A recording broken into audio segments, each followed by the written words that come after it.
Monday, April 27th, 2026.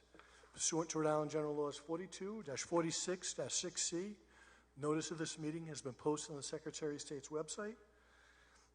I'd entertain a motion to go into executive session to discuss a personnel matter regarding the town manager's annual review. So moved. Second. All in favor, say aye. Aye. Any opposed? The ayes have it. For those of you in the audience, we'll certainly be out in time to start the next portion of the meeting, and that will start at 7 o'clock. I can't start it beforehand because this is the posted notice time, but I can say with certainty we'll be out here in time to start on time. Okay? Thank you.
Thank you, by the way. We just came out of executive session. Our regular meeting is going to start now. Before we go any further, I'd ask for a motion to seal the executive committee or session minutes. So moved. Second. All in favor, say aye. Aye. Any opposed? The ayes have it. Next, I'd ask everyone stand and join with the Pledge of Allegiance to the flag. Thank you. I pledge allegiance to the flag of the United States of America and to the republic for which it stands, one nation, under God, indivisible, with liberty and justice for all.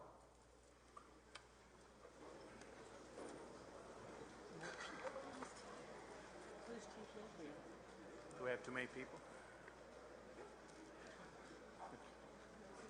So we have, first of all, thank everyone for coming.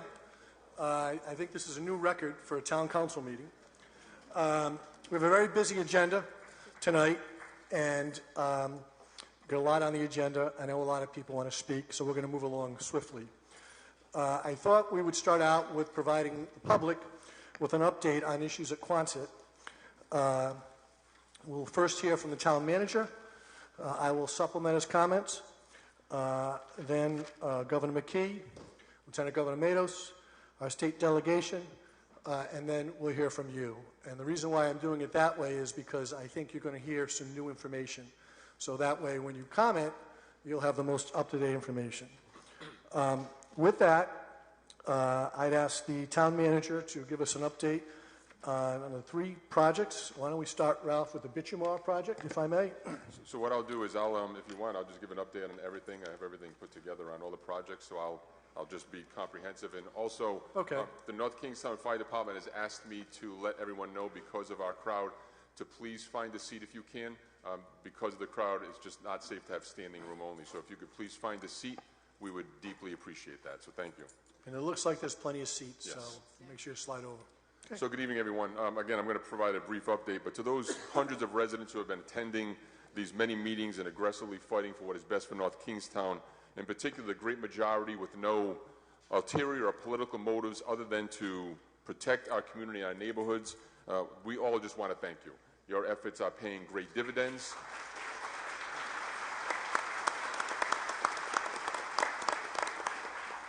Your efforts are paying great dividends. You've made us aware of what's going on, and it really is because of you that we're moving forward, so thank you. I do have a brief update on multiple Quonset-related issues that we've been working on over the past month. This, as you can imagine, this has been our priority over these past weeks and will continue to be so for the foreseeable future. As many of you know, most, if not all, of the information is on our website, as well as posted on our town's social media platforms. So I really want to encourage everyone to please visit our website, and in addition to the many platforms that you follow, please follow the town's social media platforms. There's a wealth of information. We're constantly updating it whenever we get something, and I think it's going to provide you with a wealth of information and at times, hopefully, some comfort.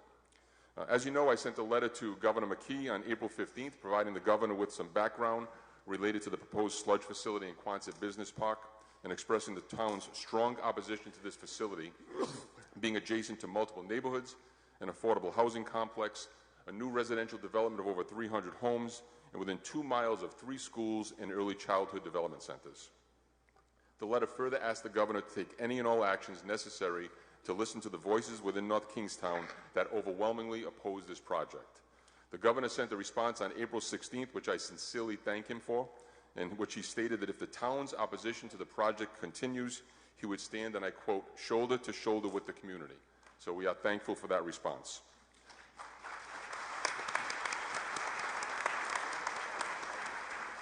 On behalf of the town, I will be submitting some written testimony for tomorrow night's hearing in support of Representative Casimiro's and Representative Craven's House Bill H8400, which would place a ban on the pyrolysis facility until the work of the Oversight Study Commission is completed. I'll be providing written testimony on behalf of the entire town because I will be at the QDC meeting tomorrow night, so I will send that to the House Oversight Commission. On a separate front, aside from that particular facility, the town has been aggressively monitoring asphalt odor complaints from area residents. The North Kingstown Fire Department has responded to a handful of calls. The town solicitor, as authorized by this town council, filed an odor complaint with Rhode Island DEM on March 25th and Council President Mancini, on behalf of the entire Town Council, filed an official complaint with RIDM Director Terry Gray on April 17th. Director Gray has sent a response to Council President Mancini, which we posted on our social media platforms. I'm sure a lot of you have seen that, so again, please take a look at that. The response is out there. I'm also aware that RIDAM have been to Bichimar regularly. I understand they were conducting monitoring, and we'll continue to reach out to them to get updates from them and on their efforts and their monitoring, as we'd like to know what's going on so that we can let you know what's going on. I've also been in touch with Bichimar's representative, I believe it was the public relations firm, encouraging and asking them to please conduct a public meeting so that they can hear the concerns of residents and provide information as to what they intend on doing relative to the odor mitigation. They have since sent a letter to the Council President on April 24th stating that they are addressing our concerns, are actively working to find the source, that they've retained an independent environmental firm to conduct odor monitoring, and will share the results along with odor mitigation measures once they are complete. I, along with the Council, will continue to encourage them to consider having a public meeting, and we will see how that goes. Again, we'd like to have that public meeting even prior to we get their results, but we will continue to encourage them, and we will keep everybody up to date. Regarding the battery storage facility, I, like many of you, I guarantee, I'm sure a lot of you were at that meeting on Wednesday, April 22nd. I also attended a meeting as an abutter. The town is an abutter to that property, so that was another meeting on Friday, April 17th, relative to the battery storage facility within Quonset Business Park. I'm not sure of the next steps regarding that, to be honest with you, but we will continue to be kept up to date, and whatever we find out, we'll be sure to relay that to the residents as we find out more and more information. So that meeting seemed to just be an informational meeting, but again, any questions, please let us know, and we'll continue to provide you with valuable information once we know it. Later on in tonight's agenda, the Town Council will be informed of the Town Solicitor's efforts, and I thank him for that, as directed by the Town Council in retaining Desitor Browning Law for Environmental Council legal representation in regards to the proposed sewage sludge processing facility and other environmental matters related to QDC and Quonset Business Park.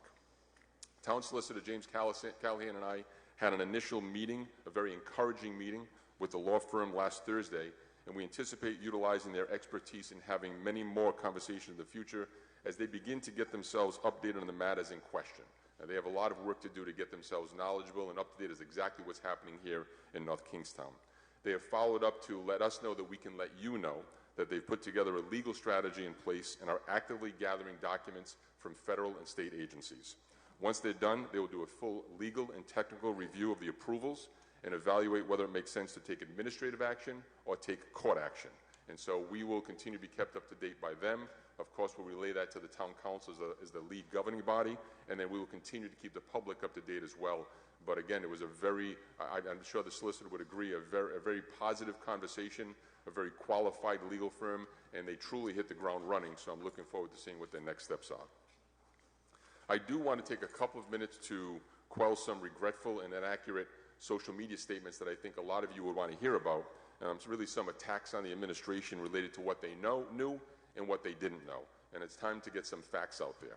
So first, to their credit, members of my administration regularly keep me up to date on matters pertinent to our community, including Quonset Business Park. I met with internal staff, namely the town representatives that sit on the QDC Technical Review Committee, or they call it the TRC. They stand firm that at no time have they or did they receive any materials or information that would have made them aware of a sludge pyrolysis facility, and I've relayed this to Quonset. While I can't control those individuals who want to post this inaccurate information or assumptions on the issue for some political gain, as far as I'm concerned, the issue of TRC's awareness of a potential pyrolysis facility in Quonset is behind us. I trust my staff and those members who sit on that board wholeheartedly. And so when they're telling me it never came up, I know it never came up. And so I'm very comfortable in that. I think the general public needs to know that as well. I'd also like to quell another slight inaccuracy, because again, hopefully this gives some comfort, but also gives us some next steps so we can begin accomplishing productive things to make this go away. And that is, it was posted recently that the North Kingstown Director of Planning can independently define a variance as a major variance, which would then require Planning Commission approval. I truly wish that was the case. The Director of Planning can indeed define a variance in Quonset as major. However, she first needs to receive information on the project as a member of the TRC, and to date, as I mentioned earlier, she has not. Nothing's been in front of her for her to declare major variance, minor variance. Until you've brought this to our attention, she has not had any knowledge of this facility. Second, yes, if she does that and it goes to the Planning Commission can indeed deny the project. However, it has no merit, because according to state law, QDC does not have to abide by the North Kingstown Planning Commission. This is all via state law. So let me be clear, up until now, that process has worked well. I don't want to all of a sudden, 15 years later, say that something's not working. Up until now, that law and that process has worked well and has led to Quonset Business Park's success and a productive relationship with the town. However, that hasn't been the case with this particular proposal, and so maybe it's time for the state law to be reviewed and possibly changed.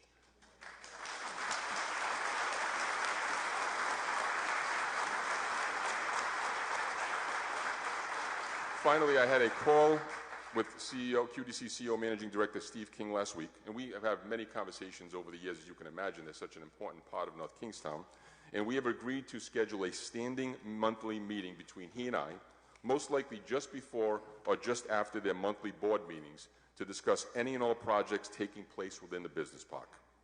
I have to say, in my over 9 years as town manager, I have developed what I feel has been an excellent and productive relationship with Steve King. And I think that has played a significant role in the incredible success at Quonset Business Park. But I do feel the standing monthly meeting will be beneficial to my and all of your knowledge as to what is taking place in this business park in our community on a monthly basis. In addition, to supplement that monthly meeting with Mr. King, I'll be setting up an internal working group comprised of our town solicitor, the appointed environmental attorney, our planning director, our public works director, myself, and most likely the two sitting representatives on the QDC Board of Directors to meet immediately after my monthly standing meeting with Steve King to review what we had discussed. I will then provide a brief summary of those meetings as part of my monthly manager reports at council meetings, and I anticipate this evening the town council will be instructing me later on in the agenda to further utilize this committee to monitor and advocate the concerns of the community and advocate before the Joint Legislative Commission when applicable. So again, later on tonight's agenda, I'm expecting the council, because they are concerned about what's happening before the Joint Legislative Commission on oversight, to have me appear and have me be aggressive and active in appearing before them to talk about how this benefits or this adversely impacts North Kingstown. And so that'll be later on in tonight's agenda. So again, there's a lot going on, but I hope this summary was somewhat helpful. We will continue to post updated information on our platforms, and you can expect a regular update on what's going on in Quonset Business Park as part of my manager's reports, which I provide to the council at every council meeting. And so that's a brief summary. Of course, if the council has any questions, because I've been working very aggressively and actively with them, I can assure you that they are fighting on your behalf, as we all are. And again, as all I can say is that looking at this crowd, I know that we're in good hands, and I hope that you trust that you are in good hands as well. Mr. President. Thank you, Ralph. Does anyone on the council want to comment? Just a few comments to supplement what you said, Ralph. At the last meeting, I did report to the citizens that Bichumar was going to come here April 30th. I know it's been publicly reported that they are now not going to do that. I expressed my very bitter disappointment about that. Having said that, I'm encouraged by the fact that they're hiring an independent environmental firm. I've also had a couple conversations with Director Gray and communications from DEM. So I think that issue is moving forward. I'm sorry, I appreciate you going to the battery storage public hearing. I was out of town. I do appreciate that. As far as biosolids, thanks for your hard work. I have been in regular contact with our state office holders, starting with Governor McKee, and he's here tonight, and I've been hounding him enough. He's agreed to come here. He's written some correspondence. I was hoping that, Governor, you could give us a further update.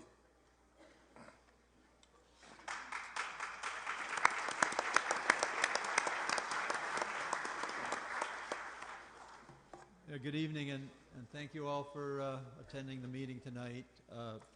Greg put out an invitation to me along with Ralph to be here, and I think that it's really important that you hear directly from me that I do not support this project.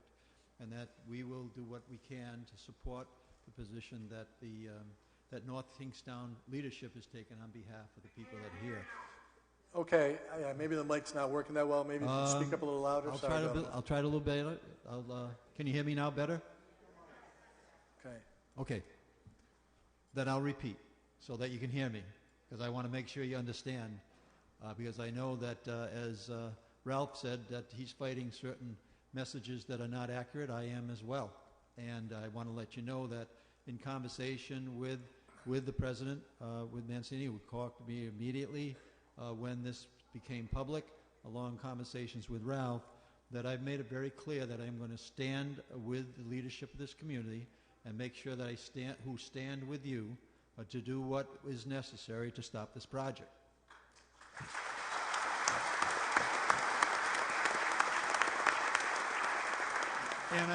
And I can tell you that it was important for me, and I had talked to Greg, that please get in writing, as Ralph mentioned, town administrator mentioned, a letter that he sent me on April 15th, because I wanted to make sure that the position I'm taking is supporting the position that this leadership is providing in response to your needs and your interest, and then responded within 24 hours. Yes, you did. And talked to the very issues that were brought to my attention and verified, which I know is there. And I just want to share with you that this is not the first time that I've been involved with these type of issues. Going back 20 years or so, when I was a mayor of the town of Cumberland, there was an effort, and when I was coming into office, a zoning certificate was given to a construction recycling plant that our community vehemently opposed because of the traffic that it was going to be bringing up our main street, right by our boys club, right by our Boys and Girls Club. And so I gave the same advice to your council that I received from the legal team that I was fighting that project, and we did. We sued on the fact that we didn't think that it was a correct permitting process, and we won that. Now it takes a time, but I think you have great leadership here that is ready to actually bring on the legal team and the quality of the individual that you need to make sure that if Quonset doesn't back down, then you're going to need that representation.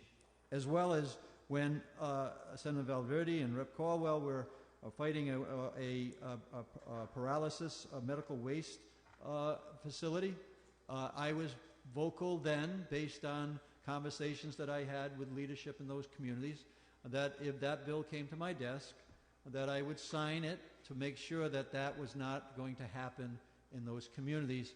And what Ralph has told me, if something comes to my desk that puts a hold on this project until there is that committee that the General Assembly is putting together, that will delay and provide you with time to do exactly what is being talked about here tonight. When that bill comes to my desk, I will sign that as well.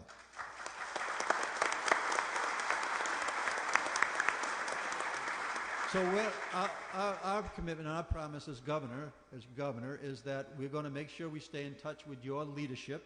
I've exchanged a little bit of information with a couple of the leaders that I've identified themselves in the audience tonight, so that if there is a need for me to come back into the community to meet in your neighborhoods, I will do that. I've had extensive experience on doing just that as a mayor, a lieutenant governor, and now as your governor. So that's my commitment to you, and let's stay in touch, and we'll continue to work with the leadership that's represented in front of you to make sure that this project is stopped, that we put the pressure on the people who need to solve that issue that has to do with sludge in a way that that gets the favor of a community. Today, right now, let's stop the project, and we can make that happen. And I have had the experience to help you make that happen. Governor, if I may, in your letter you said if the community continues to oppose this project, you'll stand shoulder to shoulder with us. I think you have the answer tonight. So, and I appreciate your support.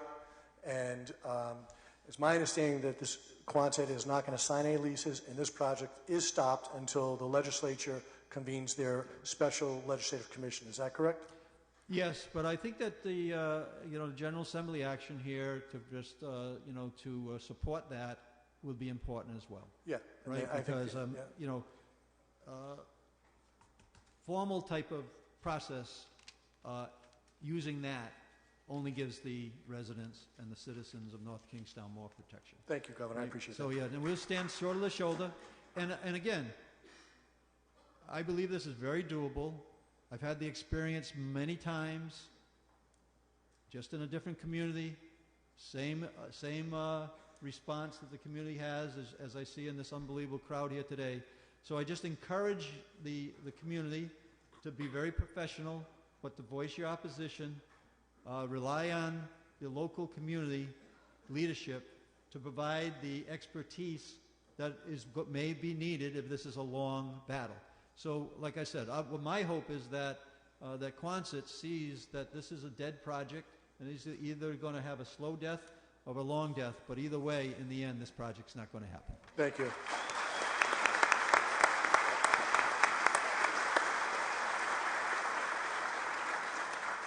So I'm going to ask Lieutenant Governor Matos. Thank you for coming to God's country, Lieutenant Governor.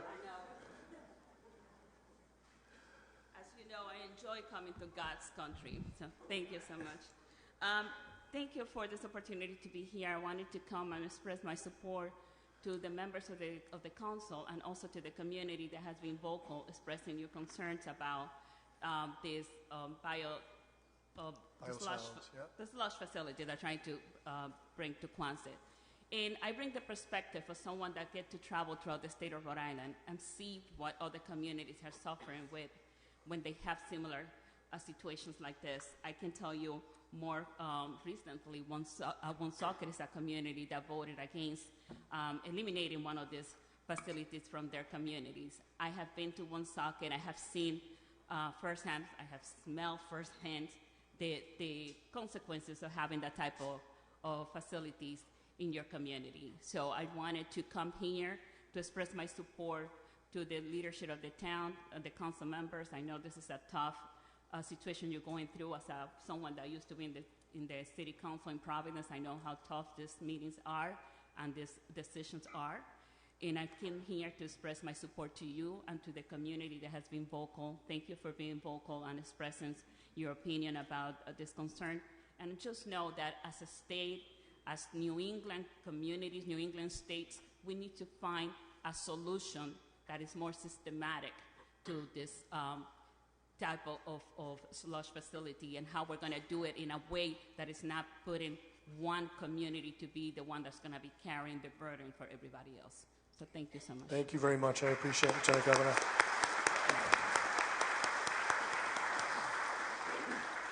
So now everyone knows this project is not going forward in the near term until the legislature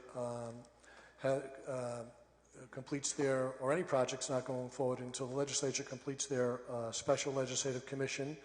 And we have Senator Valverde and Senator DeMaio here to tell us a little bit about that process, and I'd ask them to come to the podium.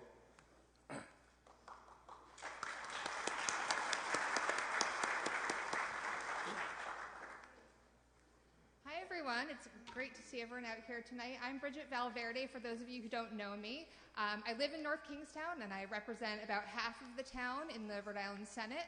But I also represent part of South Kingstown and all of East Greenwich.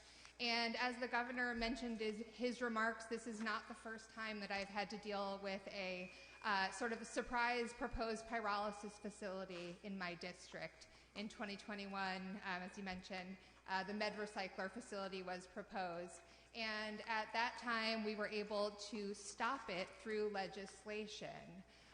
So in that vein, I'd like to talk about the legislation that Senator DeMaio and I are currently working on in the General Assembly with our other colleagues from North Kingstown, Rep. Casimiro and Rep. Craven, to address some of the concerns, to put this project on hold, and to make sure that we have a comprehensive study of sewage sludge management for Rhode Island moving forward.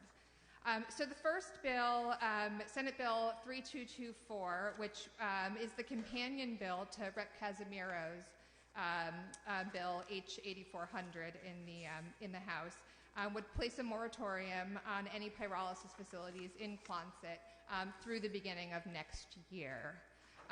Rep. Casimiro's bill is scheduled for a hearing tomorrow. It will be in the House Corporations Committee tomorrow afternoon around 4:30. That's at the rise of the Senate, at the rise of the House, which is generally around 4:30 this time of year. Like every public hearing in the General Assembly, you may all go there and testify if you would like. You can offer written testimony as well via email, or you can just go there and observe and submit your written testimony as well. Senator DeMario and I will be available, after the meeting out in the hallway if anybody would like to talk to us about the logistics of visiting the State House and submitting testimony, even where to park, that kind of thing. So if anyone wants to talk to us, please come find us, and we'll be happy to help you.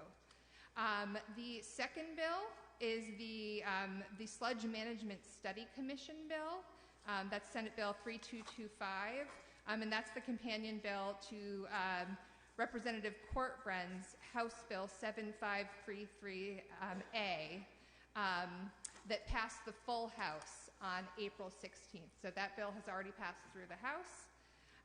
This bill establishes a commission that will meet several times between when the bill is passed and the beginning of next year to gather and discuss information about the state of sludge management in our state. So I just wanted to kind of read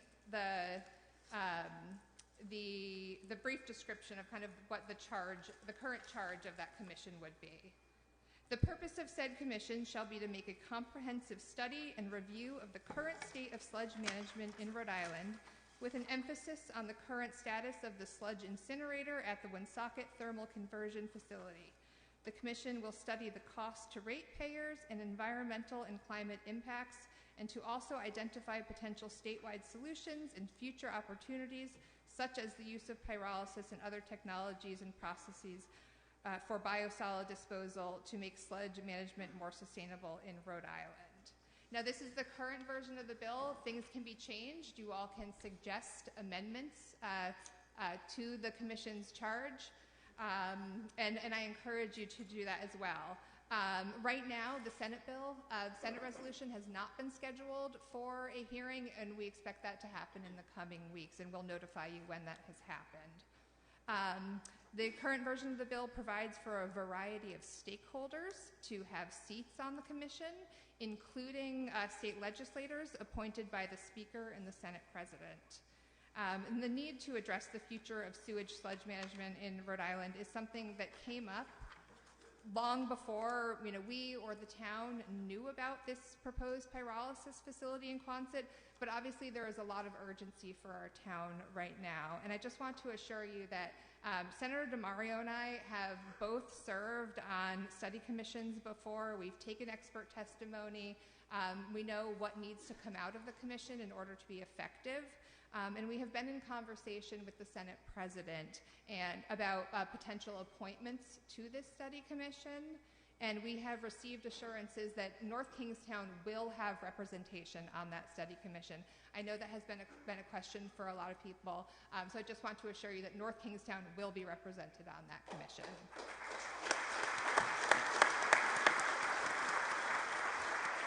All right, and I think I will turn it over to Senator DeMario if she has anything to add.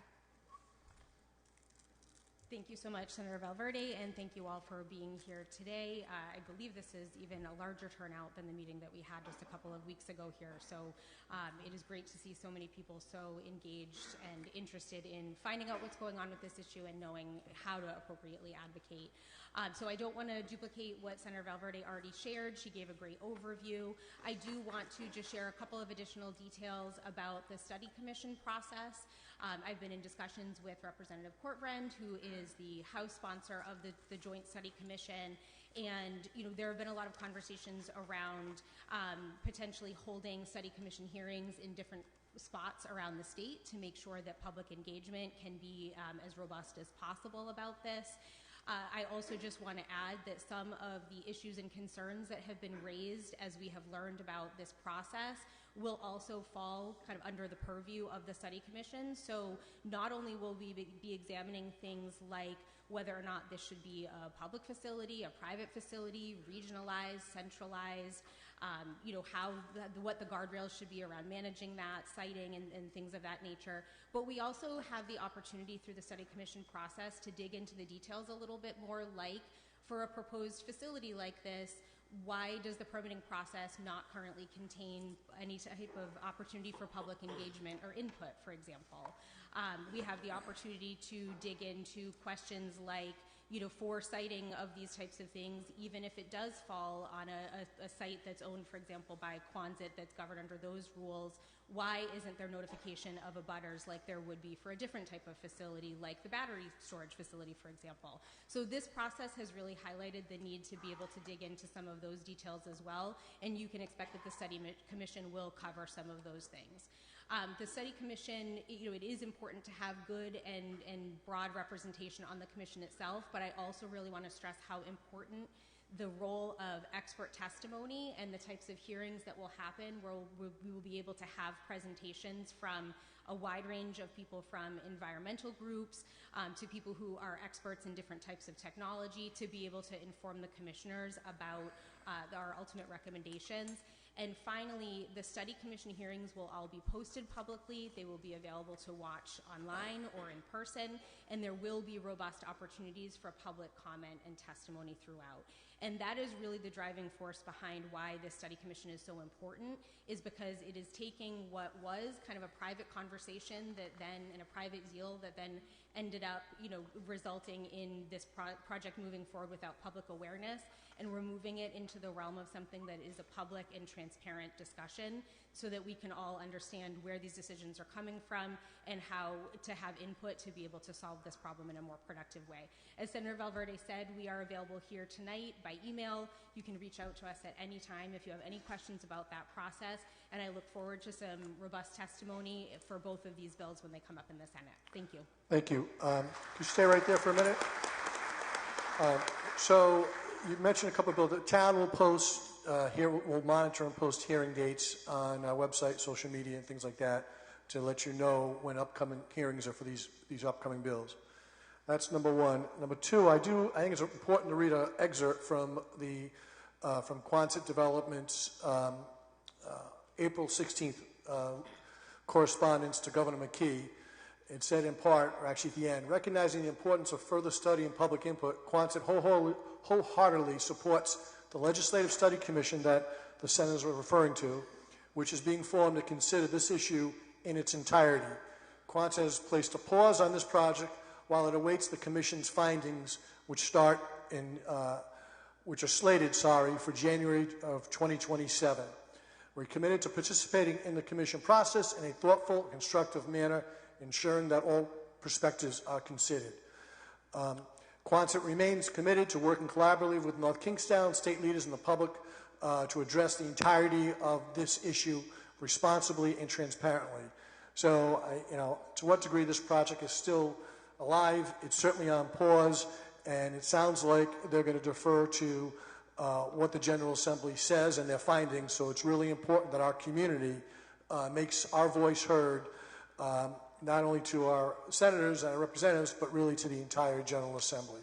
I think that hopefully that puts in perspective of where we are, and I really thank the both of you for crystallizing how we're going forward, and I don't know if you have any closing comment or anything like that. So.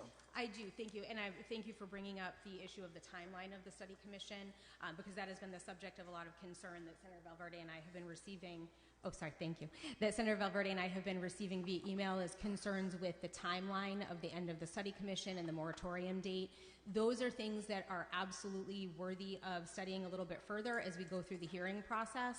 And even though the study commission has passed in one form in the House, We will still have a public hearing on that on the Senate side. It is expected that further changes might be made. Please give your input, via written testimony or coming up to the State House about the date on that and the moratorium bill, because both of those bills would need to pass both chambers in an identical form and then be sent to the governor to sign before they are finalized. So the dates on those things and the timelines are not yet final and are definitely open for public input.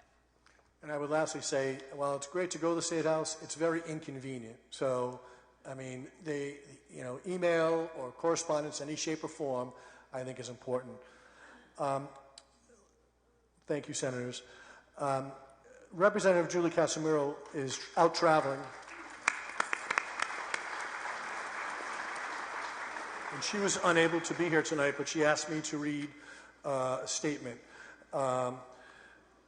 because she's unable to be here. As Senator Valverde indicated, H. 8400 is being heard in committee on Tuesday, April 28th. It was not intentionally scheduled to coincide with the QDC meeting. The bill, as with all bills, will be held for further study. This is procedural and does not mean the bill is dead. It just simply allows the committee to consider all testimony that is heard or being heard to the committee. And this is, again, Rep. Casimiro. I will continue to work with all members of the community and my colleagues and the Senate to push this bill over the finish line as quickly as possible. I'm committed to making this happen. I believe House leadership is also committed as well. If anyone needs to contact me, please email me or call me anytime. So I think the community has an update of where we're at. We're going to go to public comment. We have a lot of people who have signed up, and so we do generally, and we have historically tried to respond to questions on the spot. Given the magnitude of the people who are going to speak tonight, we're just going to not do that tonight. We'll get back to you at a later time with your questions. We're going to hear citizen input. We're going to keep it to a strict 3 minutes, and then after that, we'll go into our regular agenda. As what I've done last time we were here, I'm going to call up a number of names, and I ask you to line up behind the screen there so you can, so we can move the process along. So the first several speakers are Vanessa Mascaro, Jim Sheen, Dick Pastore, Sean Taylor, Pam Pinero, Helena Folks, Deborah Legowski, and John Dower. So if you could line up behind the screen there, that'd be great, everybody. Oh, thank you. Thank you. Yes, we're going to keep it. And once why doesn't Councilor Page tell us? She's going to monitor 3 minutes. And why don't you tell the people how that's going to go, Kim? So the timer is set for 3 minutes, and after 2 minutes, it goes from green to yellow. And then when you have your final 20 seconds, it goes to red. And each time when it changes colors, it does beep. And then when you're all done, it will flash red, and it will beep several times. So, thank you, Kim. Strange seeing you here, Vanessa. Hi. Hello. How you doing?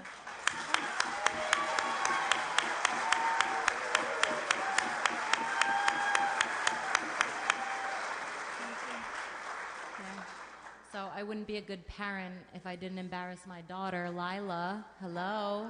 Hi. All right. Excuse me, President Mancini, can you please make sure they state their name and address when they get up to speak? Yes. Yes. Thank you. Perfect. Madam Clerk. So, good evening. My name is Vanessa Mascaro. I'm at 21 Parkside Way in North Kingstown.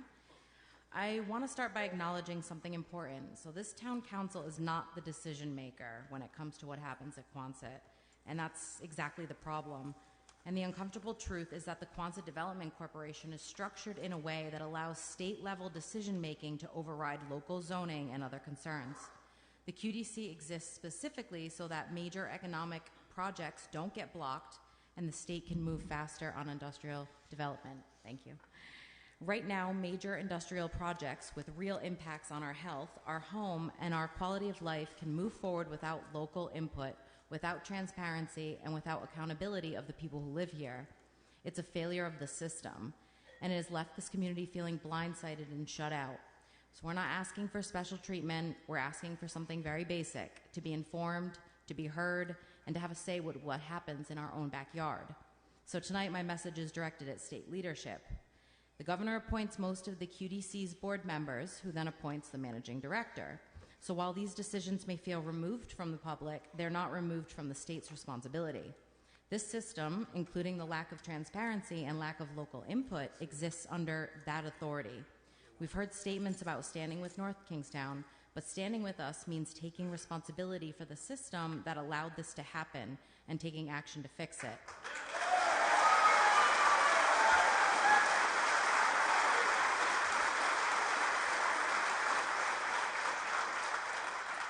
We need transparency requirements for Quonset Development Corporation.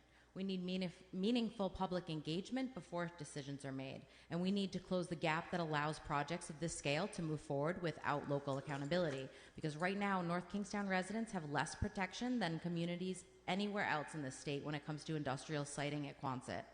And that is not acceptable. And this is not just about one project. It's about whether the people who live here have a voice in decisions that affect their daily lives. The people that live here have no meaningful seat at the table, and that has to change. I urge you to act, not later, not after a study, but right now. And thank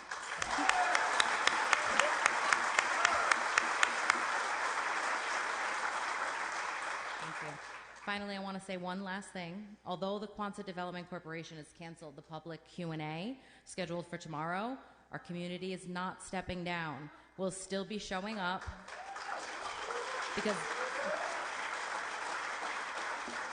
because this is about more than one meeting. It's about making sure our voices are seen and heard. This community is paying attention, and we're not going anywhere. Thank you.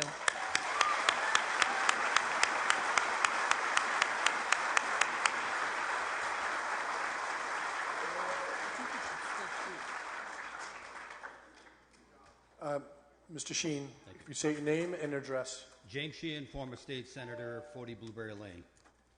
The proposed large-scale sewage sludge project has been paused, but it is not dead.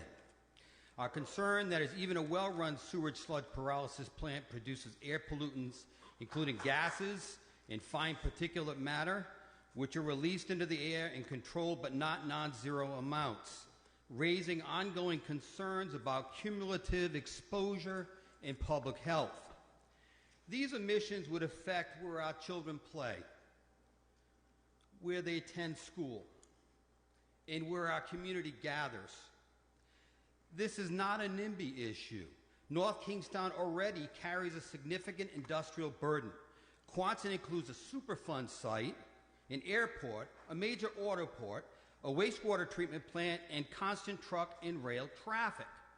Still, the business park has been successful, in part because of a partnership with our town, North Kingstown.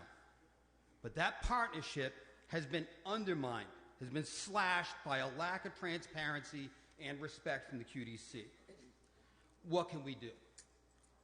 North Kingstown has retained legal counsel to challenge the sewage sludge project on a legal basis.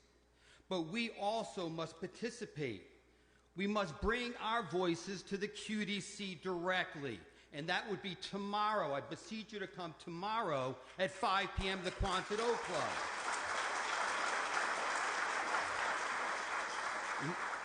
Leadership does matter. Governor McKee and candidate folks, we are grateful for your support of our town, and we hope you will stop this project permanently. We also recognize the broader challenge. With the likely closure of the Woonsocket incinerator, pressure is growing to find solutions for sewage sludge disposal. But North Kingstown should not bear this burden alone. As President John F. Kennedy said, our problems are man-made, therefore they can be solved by man.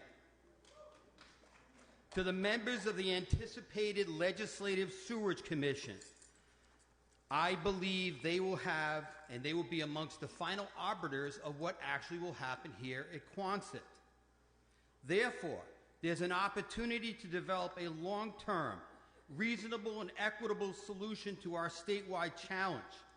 Such solutions should include community burden sharing, in other words, multiple facilities, reduce the overall production of sludge through technology, strict oversight and monitoring, reduction of toxins at their very source, and sufficient buffer zones to safeguard our communities, especially to protect our children.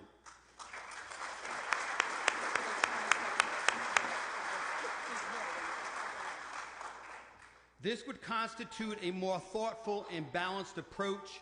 I hope our elected officials will rise to the occasion, and if not, I hope our governor will break out that veto pen and use it to good effect. Thank you very much. Thank you. Mr. Pastor?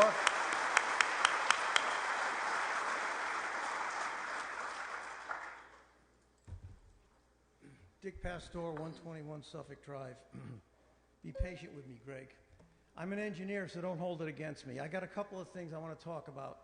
You have two types of sludge. Sludge that comes out of your house, which is relatively innocuous, and sludge that is produced as a result of commercial discharges to sewage systems, okay? The sludge that comes out of your house gets discharged at one of the publicly owned treatment works, okay? It gets all mixed with the stuff that's hazardous. So you're creating more hazardous material than you have to. You have kind of two situations there. You've got the private stuff that's probably not too bad, and the commercial sludge that is undefined, and that's the biggest problem. You have sludge coming in. I don't know how many truckloads you have coming in. You really don't know what you're dealing with because it's a function of every individual manufacturing facility or commercial facility that discharges to the wastewater to the sewers. There are a number of things in sludge. There's PFAS, which you probably all know about, the forever chemicals. There's dioxins. There's PCBs.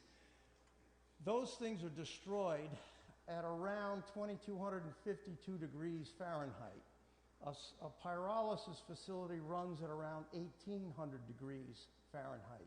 That means that when you heat this stuff up, you're not destroying it. You can easily volatilize it. You can throw it into the air. So, and EPA produced a white paper that says, you know what, we really don't know what happens to this stuff, but we do know that when you don't completely combust it, it makes other little sister products that are either smaller or even larger as a function of organic molecules. So you're not doing anything good, and you may be producing more of these little things as a problem. And EPA is trying to study it, but they say we really don't know what happens with respect to pyrolysis.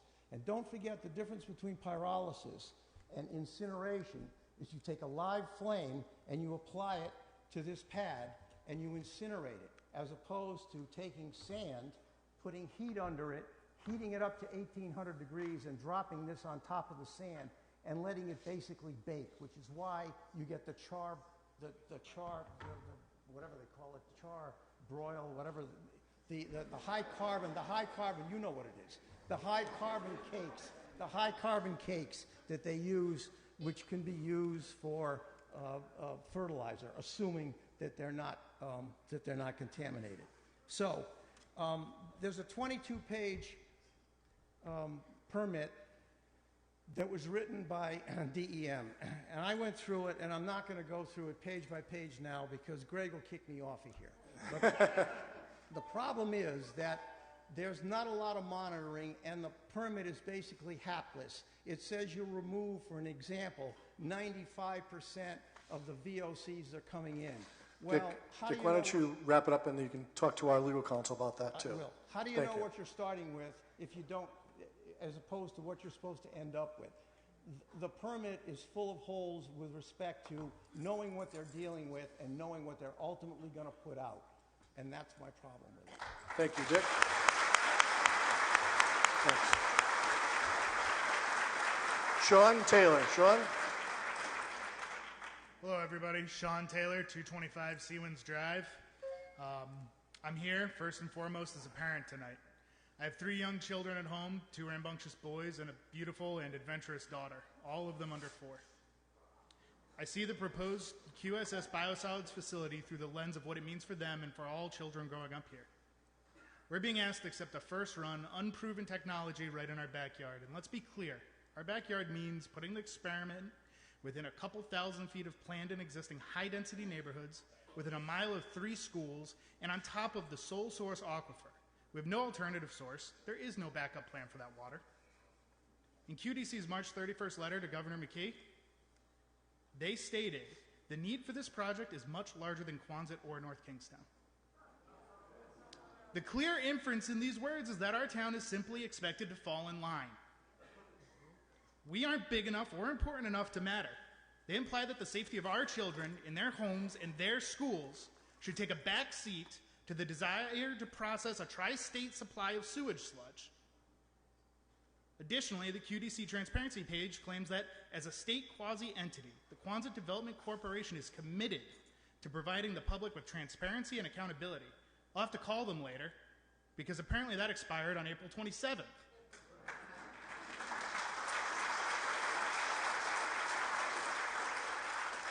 Just today, they canceled that Q&A, the first ever public session where we had a chance to speak or ask questions about QSS biosolids. Transparent, sure. It was barely legal transparency. I want to take their words, but adjust them. I want to say what should have been said. Yes, the regional waste problem is urgent. We acknowledge that. But the need to protect our families is more urgent by far. The health of our community can't be trucked out of state, nor can it be easily repaired once damaged. It shouldn't matter how pressing the regional issue is, poisoning our children even just a little bit isn't a compromise anyone in this room or any other should be willing to accept. And I don't just mean in North Kingstown, I do mean in the entire state of Rhode Island. Today, my healthy and hearty toddlers are playing in the dirt in our yard, probably eating more of it than they should. But in a few short years, they could be learning in those schools, breathing in the 6,000 pounds of toxins emitted each year from this proposed site. Right now, every time I fill up my daughter's cup, I know she's drinking high-quality, safe local water. Will it stay that way? We cannot gamble on this. We cannot gamble on the lifelong health of our children. I am asking everyone watching to stand up for our families. We're absolutely big enough to matter. And we expect our local and state leaders to protect our most vulnerable residents and our brightest futures. Reject the push to make our town the testing ground for this unproven technology. Tomorrow at the Oak Club, show QDC they can't close the blinds on this community. If you are going to the State House, that's also great. Tell them to remove the expiration on H8400. This shouldn't be here ever. Thank you for your time.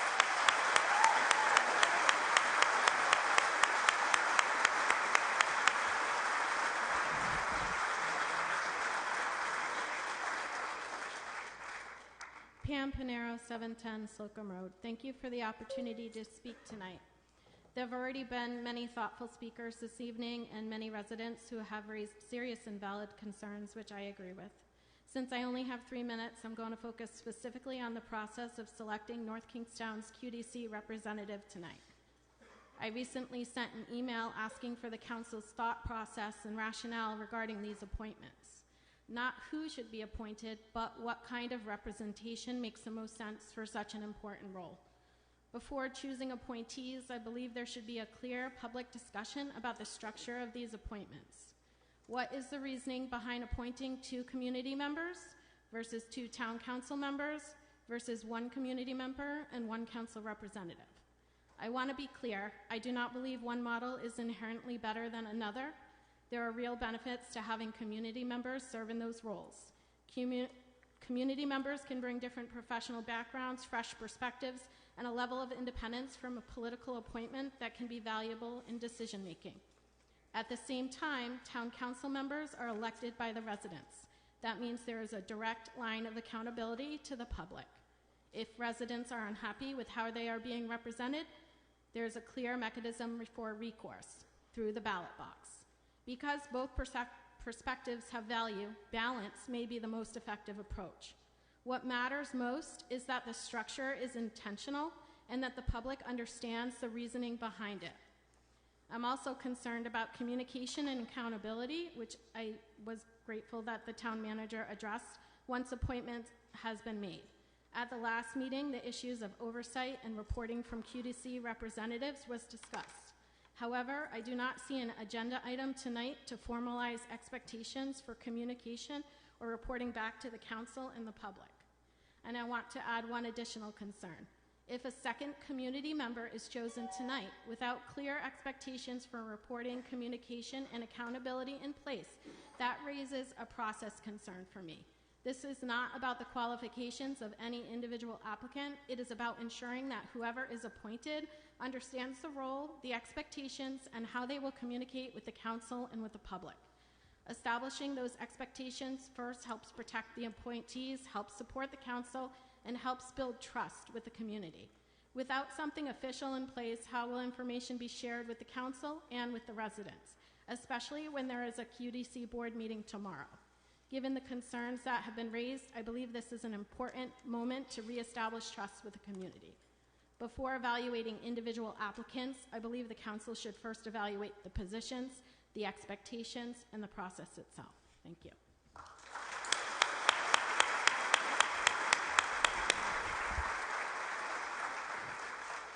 Hi, I'm Helena Folks. I live in Providence, Rhode Island. I'm a candidate for governor of the state of Rhode Island. I have stood in strong opposition to the sludge factory since I made a public comment on this on April 13th. And I want to say tonight, the real hero is Vanessa and all of these community members. She is amazing. I met with Vanessa and a group of very concerned citizens on April 12th, and I listened to their concerns. I listened to how she was poking around in the asphalt factory and wondering why it smelled so much. And 3 weeks later, she discovered a secret process, which no one knew about, and she kept pushing. And she built a community of people. She educated me. I was able to listen to her and other experts and come out very strongly the next day. And you are all here tonight because you are amazing members of this community. I want to thank you so much for everything you're doing. This is exactly a model for the state of Rhode Island, and I am so honored to have you consider me for governor. But this isn't about politics. This is really about all of you. I mean it, honestly. I'm so grateful to all of you for what you're doing. And I look forward to watching the very successful effort that you're making here. So thank you for having me.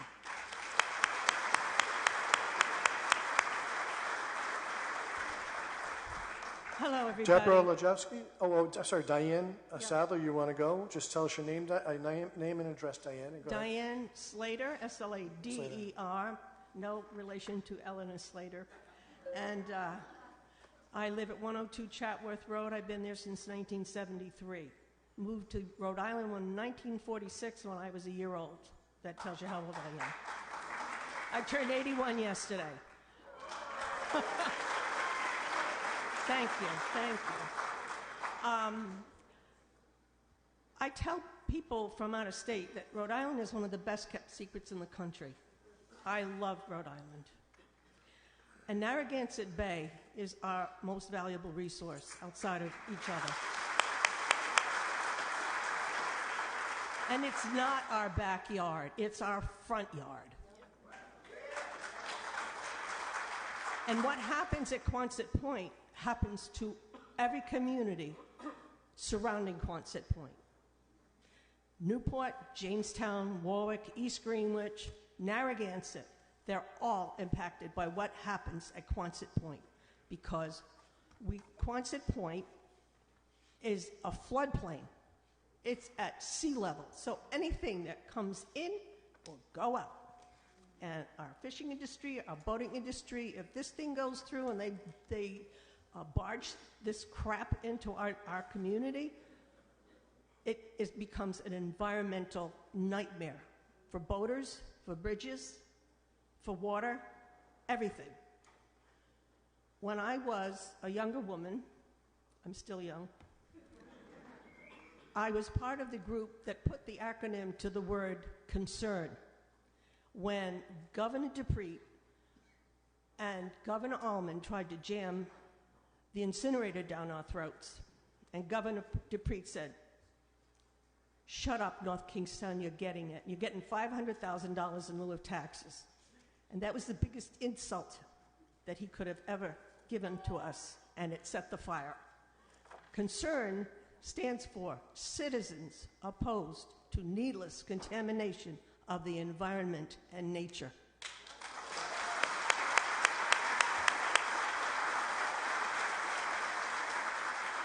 Paul Pederzani, Paul Plunkett, Claire Duva, and I created that. Concern was just letters, but we put the acronym to it in Paul Pederzani's father's office across from Dave's Market years ago. And we stopped the Blount Corporation from putting that monstrosity in our community. But it's not just about North Kingstown. It is about the state of Rhode Island. Everybody who works at Quonset Point will be affected by the pollution that goes up that smokestack and comes back down as dioxin. It is one of the most toxic chemicals on Earth. And when you burn chlorinated plastics and it mixes with water in the atmosphere, you get dioxin. And you will kill the bay. We have got to show up at the hearings. We've got to call everybody that we know. Diane, can you wrap it up, please? I will. Thank you. We need to alert our entire community and tell them, you need to show up. This is not just about us. Thank you.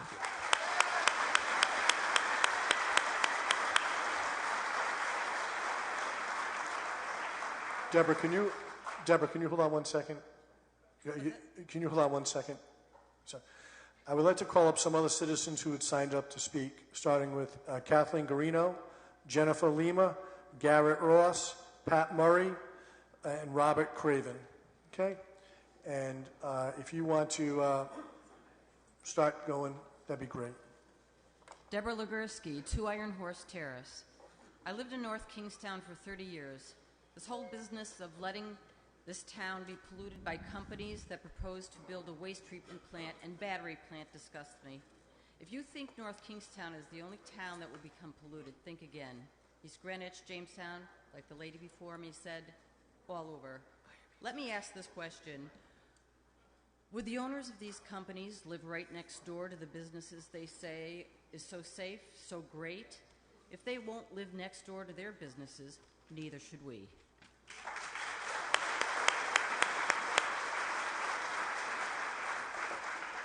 Thank you. Mr. Dower. Thank you. John Dower, 35 Ipswich Boulevard, Reynolds Farm. So what am I doing here? This is out of my arena. Those of you that know me, I'm a historian. I'm not a scientist. Why am I passionately up here talking about this all the time? Because I should be a warning for everyone in this room. When I was 19 years old, I had significant asbestos exposure. Took 40 years before doctors realized what was going on. But that wasn't the best hand I was dealt. Bought my first home at 22 years old. 16 years I drank water that had PCBs in it. 16 years I drank that water. It had tragic consequences to members of my family, and I still am dealing with it myself today. That's why I'm angry about this. This should never have gotten this far. All right, a couple other things here. Young families. Sean was up here. I'm sorry. Young families. Sean was up here. Other young people have been up here. It can take decades before the consequences of this type of industry showing up here. Decades. Do we really want to risk our children that way? I don't think so. I got to tell you, I'm still troubled by a couple of things here. Stephen King swears that there's people in the town that were aware of this project. Someone is not being truthful. I just want to make sure I'm clarifying this. So there were representatives from the town that attended these technical review committee meetings for a $150 million project, and they didn't know what the project was. Is that what I'm hearing? Does everyone here believe that? I think we need to do some soul searching here, because I think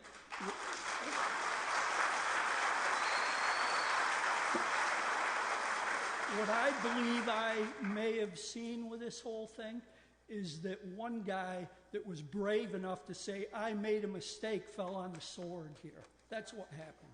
And that's not fair. One last thing. I really hope you made the right decision with the legal firm you picked. I really do. They don't have any experience in this type of environmental law. Zero. And you're banking everyone's future and the future of a lot of these families out here on what you selected. I really hope you made the right decision. Thank you.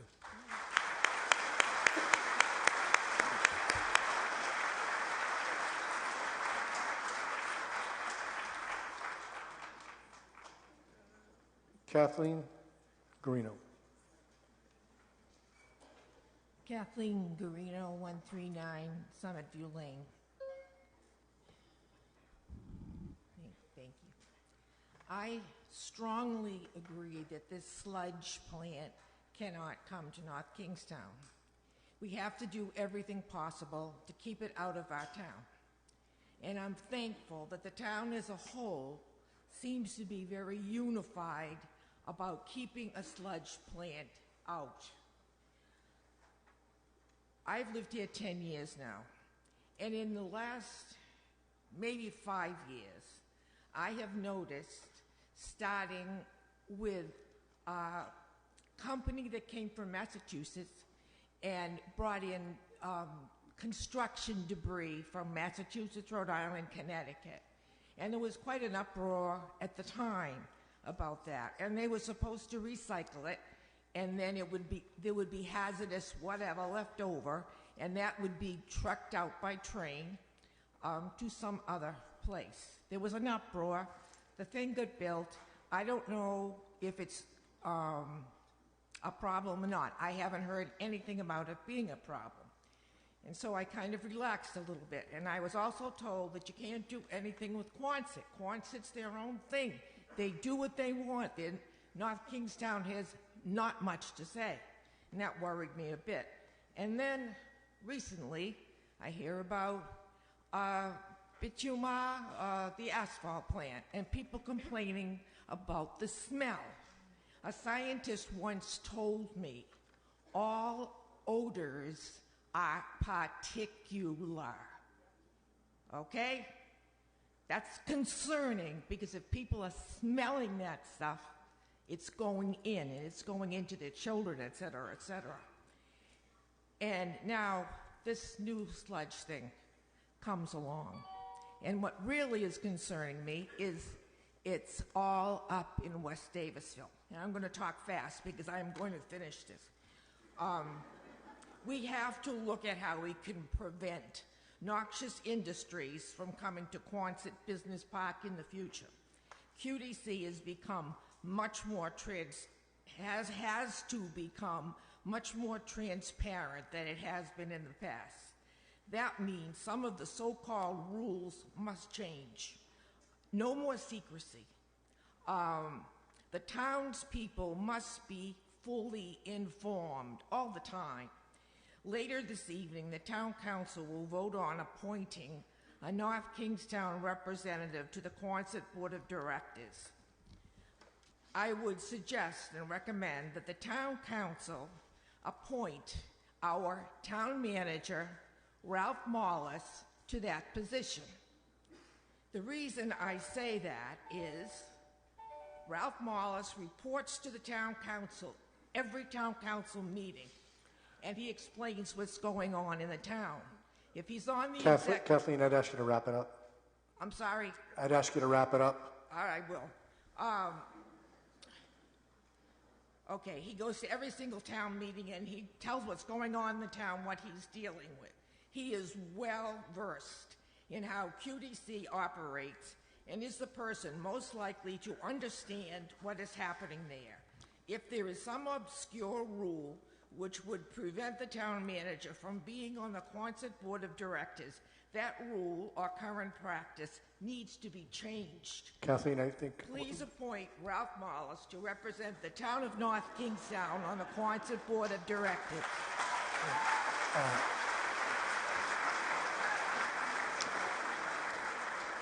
Jennifer Lima. Good evening. My name is Jennifer Lima. I live at 4 Hickory Drive East. I'm here in my capacity as the president of TANK, Transformative Action for North Kingstown. It's great to see such a turnout here for the items on the agenda related to QDC and the health impacts of some of the current and proposed businesses operating. I don't think people can hear Some you. of the current and proposed businesses operating there. Environmental justice is a social justice issue. Hazardous contaminants and pollution do not affect all communities equally. They disproportionately burden historically marginalized pollutions, deepening existing inequities. But tonight I'm here because also on the agenda this evening is the approval for the 4th annual North Kingstown Pride Parade. In addition to the parade, there's a post-parade celebration at Wickford Middle School, which will feature vendors, food trucks, and activities. I'm excited to announce that this year we will also have musical entertainment. Over the past year, we've seen a national shift where rhetoric about LGBTQ+ people has become more hostile, more politicized, and more dehumanizing. And we don't have to look far to see how that shows up locally, particularly in online spaces where conversations about pride too often cross the line from disagreement into disrespect. That's exactly why events like this matter, because LGBTQ+ people are not abstract political talking points. They're members of this community. They're our neighbors, our friends, our students, our coworkers, and our families. They're real people who deserve to feel safe, respected, and valued here. So this event is not just a celebration, it's a statement about who we are as a community. One that says that North Kingstown believes in the power of showing up for one another, as evidenced by the fact that we all came here together about the issue that you all are here for. Let her speak, please. So this parade serves as an event, as a clear reminder that pride lives here. So TANK looks forward to continued collaboration with the Wickford Village merchants and other town organizations, and I invite all members of our community to join us on Sunday, June 7th. Thank you.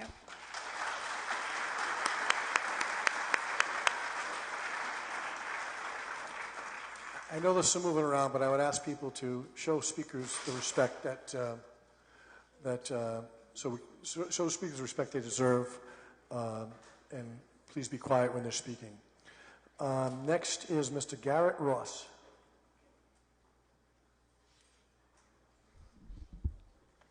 Good evening. Thank you for having me. My name is Garrett Ross. I think you got to speak up, Garrett, okay? Maybe at... pull that up a little higher. Maybe that'll help you a little. I don't know. But it's a big auditorium, a lot of people here. They want to hear what you have to say. All right. Good evening. My name is Garrett Ross. I live at 70 Pat Circle. First off, I am a father of a 3-month-old living within a half a mile of the West Davisville area, so this directly impacts me and my family. Tonight, I want to focus on what comes next. Even though this project may be paused for the near term due to this commission, it can be revived a year from now. I'm asking this council to pass formal resolution requesting that the governor direct his appointees to vote to rescind the November 2024 approval.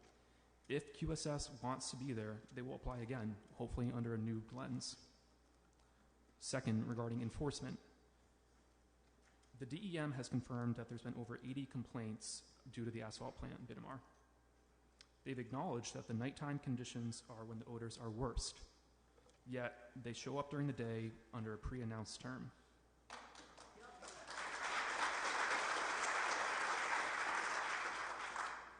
I'm asking this council to request the DEM to do unannounced nighttime monitoring and enforce violations if they are confirmed.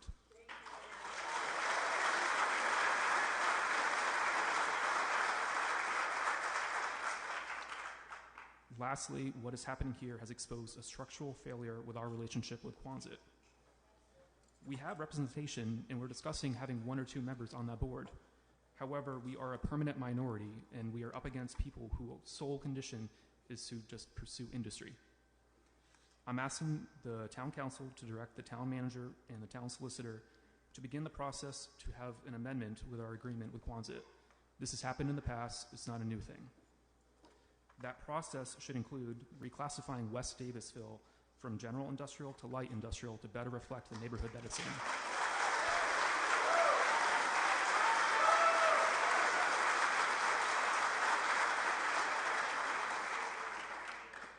Additionally, require public input before any major lease is determined. Remove confidentiality barriers to make it so anyone can say anything about what's happening there. and most importantly, increase our local control about what is happening at QDC. I say that you guys should have more votes on that board or have veto power. That should be part of that amendment.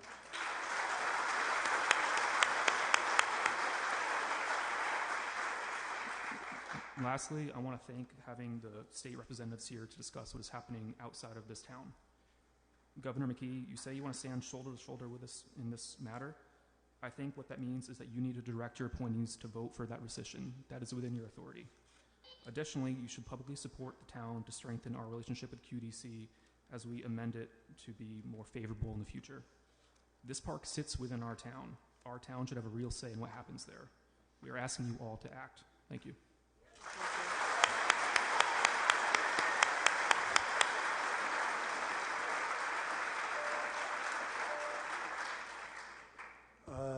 Mr. Pat Murray. Before you go, Mr. Murray, I'm just going to call up a couple other people, if I may. Jeff Blazer, I think that's the correct last name. I can't read the handwriting that well. He's from 101 Hidden Mare Lane. Joe Texera, Eric Reed, Lee Domowski, Carl Ashland, George Lundquist, and John Whalen. Okay.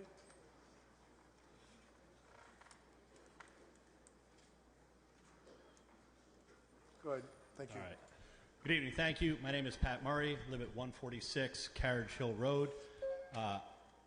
It is great to see so many concerned citizens here. It is refreshing. But I am not here to talk about the sludge facility. I will let others like Vanessa, who are much more adept about this than I am. I am here to talk about community service. And that's why it's so great to see so many people here about this community service opportunity that the VFW is putting on. I'm here on behalf of the Veterans of Foreign Wars, Post 152 in North Kingstown. In January, the Town Council proclaimed the first Saturday of May to be the town's day of service. I'd like to thank Town Council members Matt McCoy and Beth Hill Ross for their support in getting this off the ground. I'd also like to thank Ralph, some of your employees, particularly folks in the clerk's office, rec department, public works, have been very helpful in making this happen. What we're doing this Saturday is we're doing some parks cleanups. We're going to help clean up McGinn Park from 9 to 11 and Ryan Park from 10 to 12 a.m. If anybody would like to join us, please go to vfw152.org to sign up. If you're unable to join us for one of these cleanup efforts, we're also hosting a blood drive with our friends at North Coffee to support the Rhode Island Blood Center. Additionally, on top of all this, everybody who's coming to join us for these events, we're asking to bring food for the North Kingstown Food Pantry. We're trying to make this a whole town-wide day of service, and I see so many interested people here that can definitely join us this Saturday. We will be doing this effort, shine or shine. If it is pouring, we will obviously not be, but if anybody can help out, the big man upstairs or knows a weatherman that wants to make sure that Saturday stays free of rain so we can have an amazing day with our fellow townsfolk. We ask that everybody who is joining us bring some comfortable shoes, clothes appropriate for light yard work, work gloves, hats, sunscreen, medications, things like that. Bring a neighborly attitude, and hopefully we will all have a fantastic day. I said I wasn't here to talk about the sludge plant, but I did want to address something that Mr. Mancini said, that going to the State House is inconvenient. Who cares?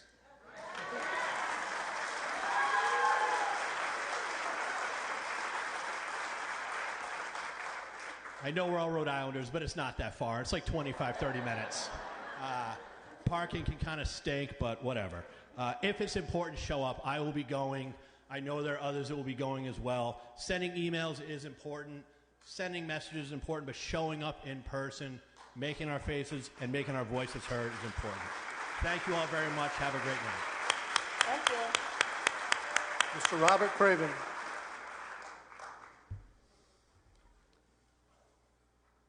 Good evening, Council President, members of the committee. My name is Robert Craven Jr. I reside at 49 Loop Drive in North Kingstown, and I'm a candidate for state representative in District 32, representing my hometown of North Kingstown.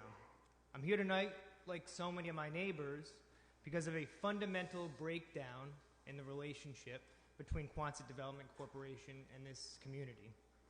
The General Assembly created QDC in 2004 to manage former federal land surrounding the Quonset Air Base.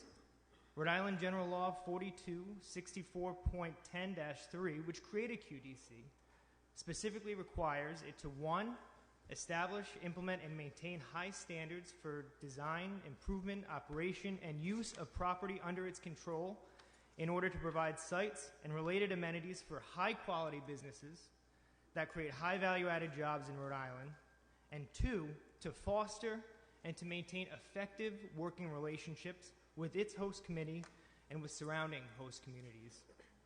And for over 2 decades, the QDC has effectively fulfilled this charge and maintained an amicable and mutually beneficial relationship with North Kingstown.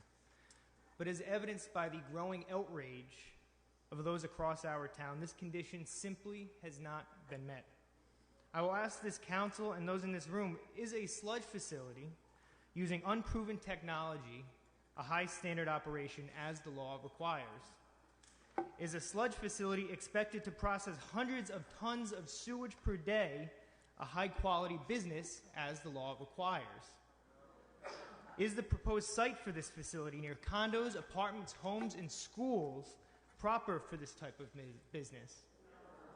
And does an approval process that intentionally denied a community of any opportunity for engagement foster an effective working relationship with the host community of North Kingstown, again, as the law requires?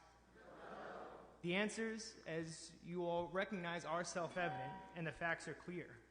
This proposal was considered outside the public eye in executive session and was approved by QDC before the community had any meaningful opportunity to speak or to even learn about its existence. That is not how a quasi-public agency entrusted with stewardship of state land should operate. Recently, the House of Representatives passed a resolution that would create a joint commission to study this sludge management problem. And tomorrow I'll be testifying in support of that legislation that would stall this project while the work of the commission concludes.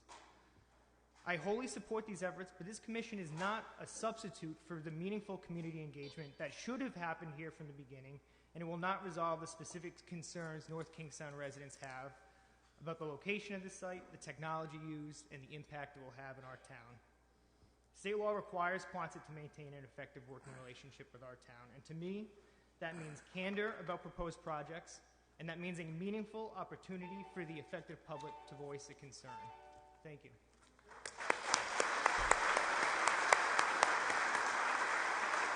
Jeff Blazer. Good evening, Jeff Baltzer. Baltzer, sorry. It's okay. My handwriting's really bad, I know. At 101 Hidden Mare Lane here in North Kingstown. I will note that the neighborhood that I reside in is actually a direct abutter to the proposed sludge facility. So the issue is certainly near and dear to my heart, along, I know, with my neighbors as well. My family and I moved here in 2013. Since coming to the state, I've certainly grown in appreciation for the state of Rhode Island and by extension the QDC's being a champion of environmental protection and conservation. The subject sludge property actually sits immediately adjacent to protected wetlands, core forests, and North Kingstown main source of municipal water.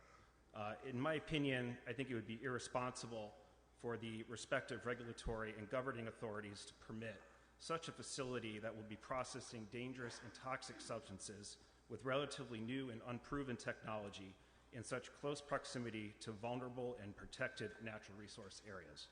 I trust that the DEM and any other governing authority responsible for approving this project will do the right thing and live up to their standards of environmental protection and prevent this project from ultimately being approved. Thank you. Mr. Texera?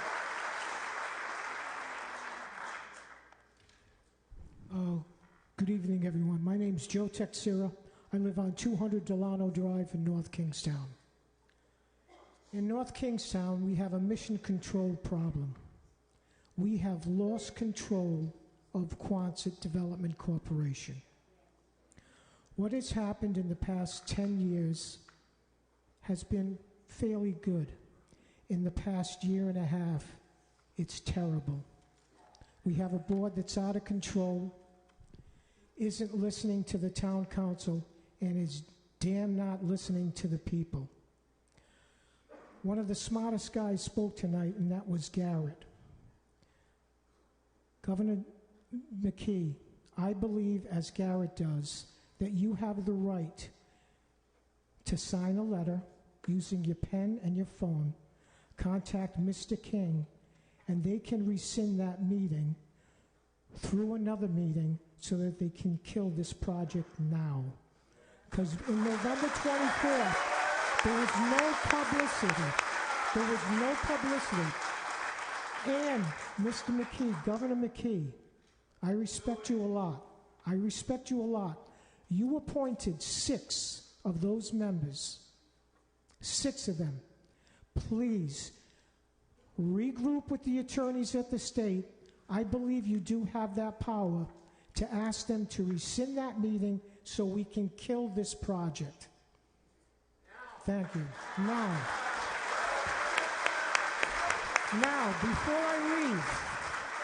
before I leave, I want to jump onto the battery. Because the battery thing, I'm going to start working on that one tomorrow. Or maybe Wednesday. I think Wednesday. That one is another nightmare because, Governor, you may not be aware of this, but all of these projects are right on top of our aquifer, one of the largest water areas in North Kingstown. And if chemicals get in that water, you're not only going to hurt the people that are living closely, you will destroy the town. Not you personally, but the Quonset Development Corporation will be held liable, and probably the town as well, and maybe the state. But the big thing is I did go with that meeting, and I saw Ralph there and my friend Matt there, and they spoke. Guess how many jobs the battery storage plant's going to create once it's built? Give me a guess. One job. One job for Quonset Point. But yet, we have 15,000 full and part-time employees currently working there. And we have our biggest employer, Electric Boat, that wants to hire 3,200 more in 2026 going into 2027. Our loyalty should be with those people. And the last statement I have to make, please, let me make this last statement. Governor, there's one company that's controlling all these deals. One company, and I'm going to stand here and name it. Green Development Corporation from Cranston, Rhode Island. One company. One. All right, Mr. Texera, thank you. And thank you, President Mancini. You're always a gentleman. Thank you. Eric Reed.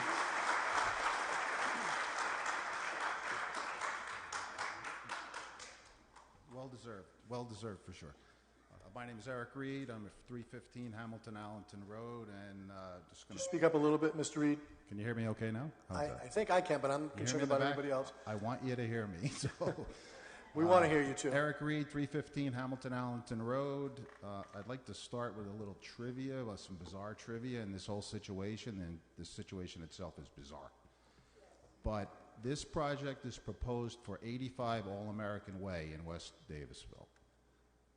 Everybody knows, or you should all know, that the state appetizer is calamari. At 45 All-American Way is one of the largest calamari processing plants on the east coast of the United States, and how's that going to work out? Okay, so that's my trivia for today. So,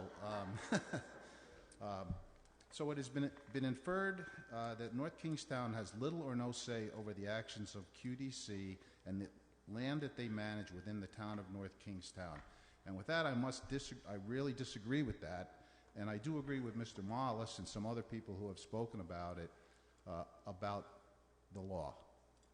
Now, I appreciate people who have spoken before me about everything that is wrong, so I'd like to talk about rights. I want to talk about rights, our rights. So under the Constitution of the State of Rhode Island, in Article 1, Section 2, which is entitled Laws for the Good of Whole, it says, all free governments are instituted for the protection, safety, and happiness of the people. Now, I don't know about you. I'm going to raise my hand. I'm not too happy right now. So, raise them up. Raise them up. Okay, that's my first point. So, the Constitution further mandates in Article 13, Section 1, home rule for cities and towns. It states that it is the intention of this article to grant and confirm to the people of every city and town in this state the right of self-government in all local matters. It further states in 13 Article 4, powers of General Assembly or cities and towns. The General Assembly shall have the power to act in relationship to the property, affairs, and government of any city or town by general laws which shall apply alike to all cities and towns, but shall not interfere with the local government. And it further states that the General Assembly shall also have the power to act in relation to the property, affairs, and government of a particular town or city, provided that such legislative action shall become effective only upon the approval by a majority of the qualified electors of said town voting in a general or special election. Then finally, hold on, just hold on. I'm going to run out of time. I'm going to run out to Mr. President. I hope you bear with me. My last topic. So finally, Article 3, Section 7, it talks about ethical conduct. The people of the state of Rhode Island believe that public officials and employees must adhere to the highest standard of ethical conduct, respect the public trust and the rights of all persons, be open, accountable, and responsive, and avoid the appearance of impropriety. So it is my personal opinion that on these 4 points alone, QDC has run afoul of my rights, our rights, in the Constitution, and taken this down the sewer with all my rights. So please. Thank you. All right, next, thank you. Pay attention to the Constitution. It's pretty important. Mr. Domowski, please. Lee, can you give us the exact pronunciation of your name? Because I always get it wrong. Yes, you do. Lee Damazowick. Damazowick. I apologize, Lee Damazowick. 334 School Street. Tonight's meeting was so important that I stopped playing with my new puppy. To thank Mr. Wallace, the town council, all the people who make things work, for being stewards of our town and community. There are many positive things to recognize here, and I want to focus on the yes. Yes, it brings me great joy to see my son and the other kids every Saturday at Wilson Park playing soccer. The beautiful parks, Wilson, Ryan, the Troll, the renovations, the beautiful new basketball courts, and even pickleball. Our awesome firefighters and law enforcement officers who keep us safe. Thank you, Mr. Mollis and the town staff, for managing the business of our town in such a way that our property values have increased, but our taxes in many cases didn't, or didn't significantly. And very importantly to my own family, thank you to Dr. Duva, the school committee, the staff and teachers of our schools, and yes, the best principal in the entire state. The fantastic nonprofits like the Food Pantry, NK Library, Transformative Action for NK, and Adhesia Nutrition. Yes, this town is full of positivity. From the way that we support our neighbors, a special thank you to everybody who's been helping me catch my puppy when it breaks out, over and over and over again, to the smart, passionate new leaders emerging right here in this room, to the literacy festivals like We Are All Readers, to the arts festivals, the way our neighbors helped each other during the snowstorms, the parades in our town, like the upcoming Pride Parade, something I personally am very excited about. There's so much good here. Just look at this room. And I want you all to remember that how we can come together to do good, yes, without weaponizing legitimate crisis or politicizing existential safety and health concerns. These issues should be bipartisan efforts. They are not political issues. They are not opportunities for free early campaigning.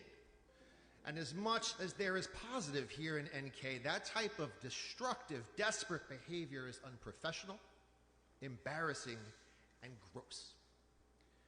We are better than that. Yes, there are some things we should remain completely united on. That's the message we should focus on protecting what we've built here, on the kids in Wilson Park, on the leaders in this room, on each other. Because when that time comes, when we have to fight for everything good, election campaigning will not help us. We shouldn't be fighting each other. We should be fighting shoulder to shoulder together. Thank you. Thank you.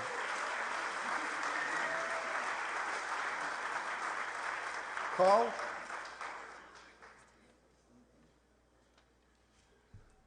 Good evening. I'm Carl Aspelund of 110 Lincoln Street. I want to address a single figure on the QSS Biosolids air quality permit, 83.43 pounds. That is the amount of mercury this facility is legally permitted to release into our air every year. 83.43. Mercury is a potent neurotoxin. Children and fetuses are up to 10 times more sensitive to its effects than adults, facing risks of irreversible brain damage. Once released, mercury is redeposited by rain into our soil and water, transforming into the more dangerous methyl mercury through an organic process. It then bioaccumulates in our vegetables, grains, and fish at high concentrations. It never leaves. Rhode Island, did you know this, bans the sale of mercury thermometers. They do that for a reason. If you break one at home, the EPA guidelines on the Department of Health's website show you an extensive hazardous waste protocol. Neoprene gloves, tape, sealed plastic bags. Don't vacuum it, you don't want it in the air. If you do vacuum it, your vacuum is now hazardous waste. All for a single drop. Single drop. The drop is enough to contaminate a 20-acre lake, like the Jamestown Reservoir, making the fish there unsafe to eat. Yet, this facility is permitted to release the equivalent of 40,000 broken thermometers annually. Let that sink in. No pun intended.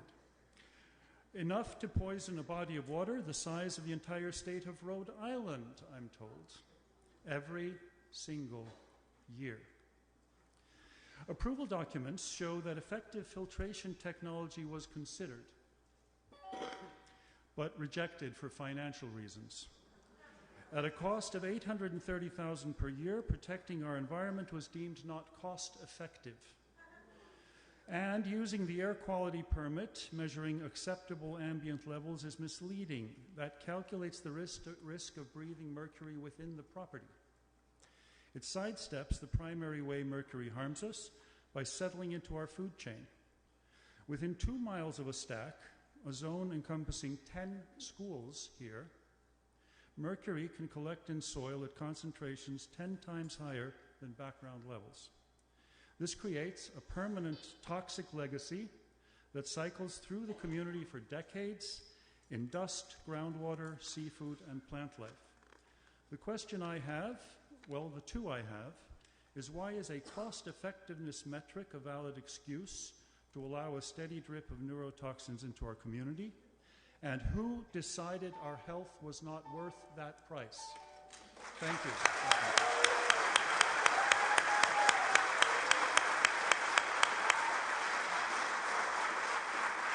Mr. Lundquist, just hold on 1 second.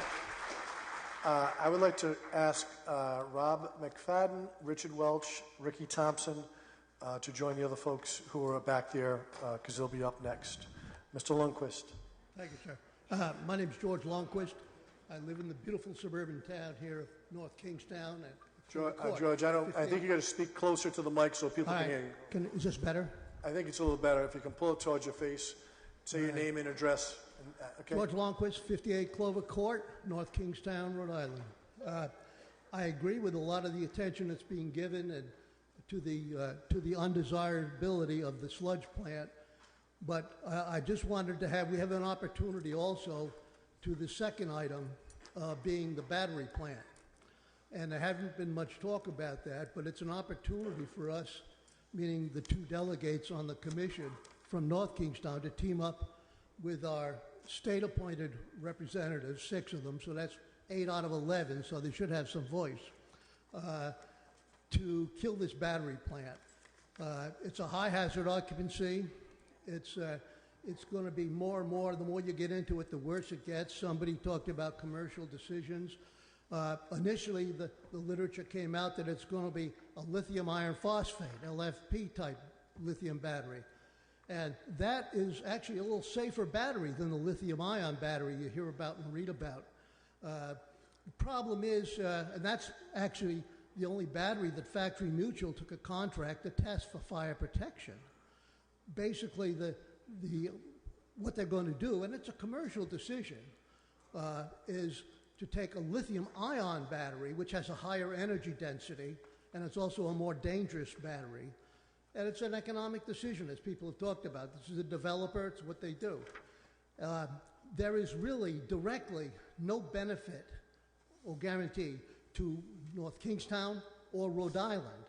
This is a facility that's pumping energy into the grid, and it's performing a useful service to the grid, but I don't think it's a useful service to us here. We're picking up the additional burden of fire protection that's not insignificant for a lithium facility. And there's no plans yet for the fire protection. We don't know what the costs are. North Kingstown is the primary respondent in Quonset, in case anyone doesn't know that. So that means we'll probably have to get extra equipment, extra training, and extra costs for having materials, special materials to fight a fire in this location. Not to mention special pollution protection, because if you put water on it to put out some fires or to protect surrounding property, guess what? What are you going to do with that? You need special protection for that site, diking, and I'm not going to go into the details, but it needs special costs that probably make this thing ineffective. Last item I have is the Revolution Wind, which is having some problems economically now, is required by the federal government to post a decommissioning bond. And this issue hasn't really been finalized or addressed by the QDC. And I see no reason why an appropriate bond, if they are allowed to go forward, doesn't need to be put out. Thank you very much. Excellent point. John Whalen.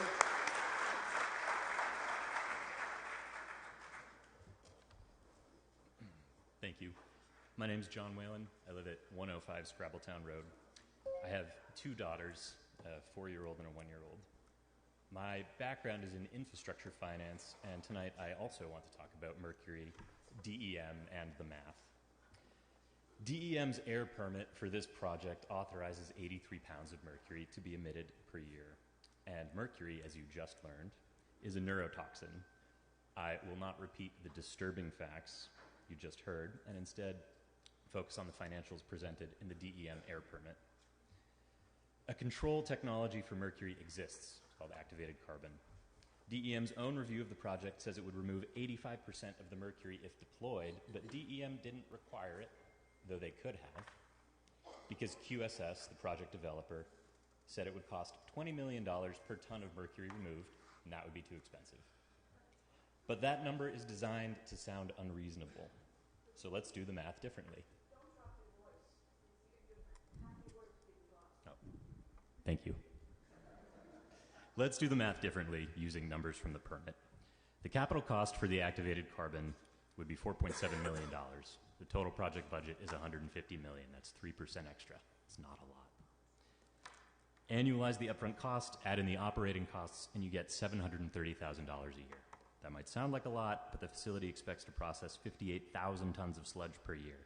Do the math, that's $12.50 per ton of sludge for mercury removal. It's half a dozen Alley's Donuts. Does that sound too expensive?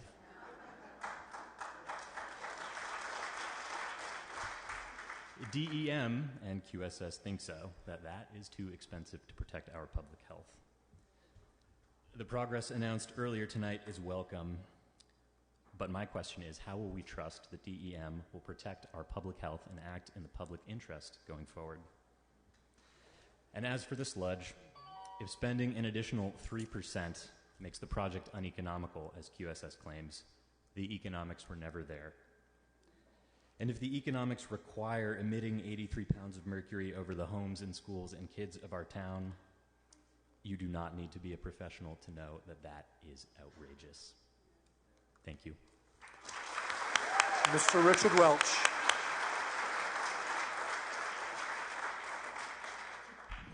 Good evening, North Kingstown. Thank you very much for all of you showing up this evening for the second time in a row. You're to be congratulated to come out and be really concerned about things that are happening over at Quonset. If it wasn't for a young lady, Vanessa, we probably wouldn't be here tonight. So I want to say, Vanessa for Town Council in November.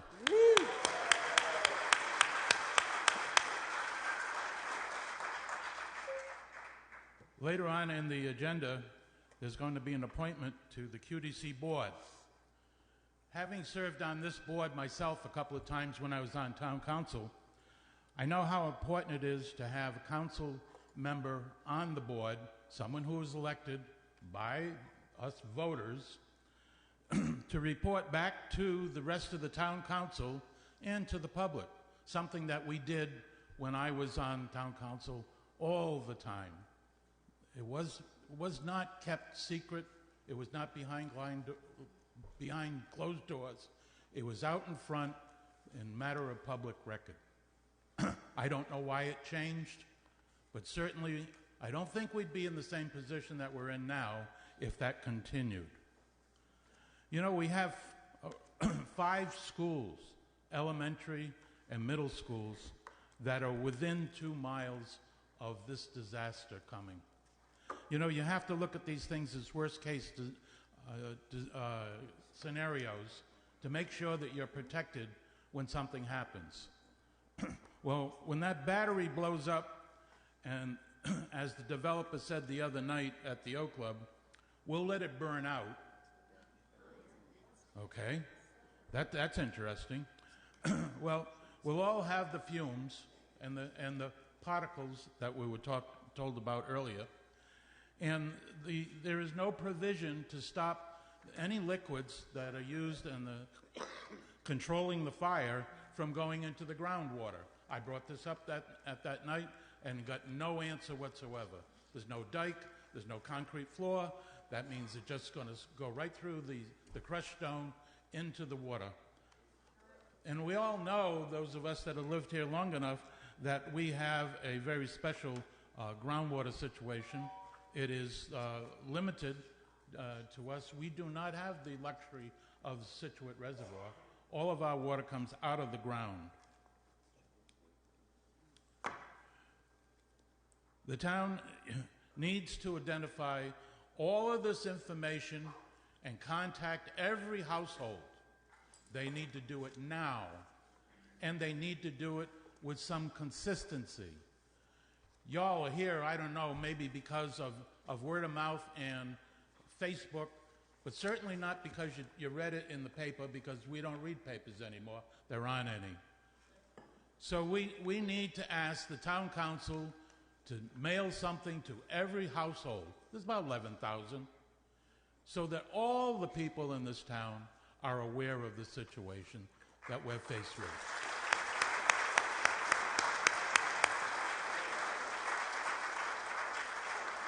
Ricky Thompson. Ricky Thompson, 194 Plain Road. Good evening. For the sake of time and not repeating, except for a couple items, I want to echo Mr. Welch's words, and in particular, you're going to reinstitute reports, QDC representative reports, to the town council. I think that's great. That's something that should have never went away, so that the people can be informed. In addition to that, tonight you're going to appoint a representative, a director to QDC. We have a member of the town council that is put in for that slot, and I think it's important, as it used to be, up until recently, maybe 4 years ago, it was always a town council member, and then we've shifted away from that. I think it needs to get back to that again. If I understand right, looking at the agenda, Councilor Ross has applied for that slot. Hopefully you will appoint her. She's accountable to the residents of this town, and I think it would be a good thing for everybody. Thank you. Mr. McFadden? I'm sorry, what's your name, sir? Ken Frausto. Okay, so you just lined up? Yes. Okay, hold on. So hold on. Why don't you come forward to the mic, if I may? Some other people wanted to speak. I'd ask Michael Riley, Eugene Fry, Walter Berry, Liz Powers, Dave Maelli, Bob Vanderslice, Meg Kerr, and Rhonda Di Paolino to line up. And then anybody else who hasn't signed up and wants to speak, you can line up after them. How's that? Okay?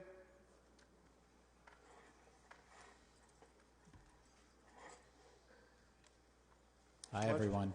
I'm sorry? My name is Ken Frausto. I live at 53 Janacourt. I'm an emergency physician, but more importantly, I'm a husband and a father of a young child. I live about 2 miles from this proposed facility, and I want to be very clear. This project should not be approved as proposed.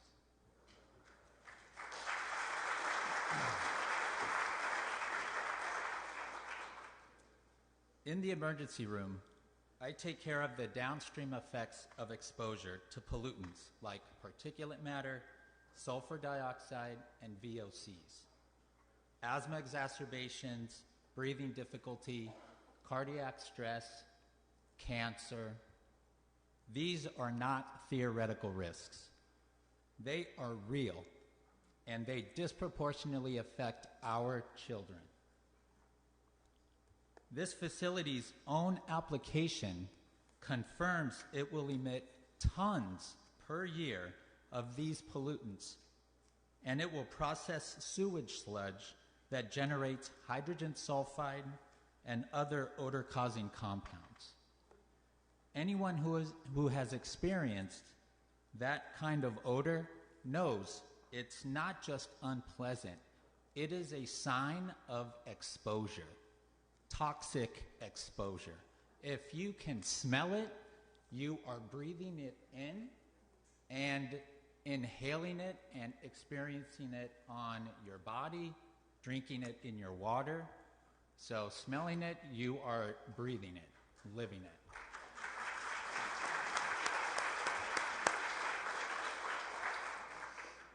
We're being asked to trust that a complex system of filters, scrubbers, and oxidizers will work perfectly every single time.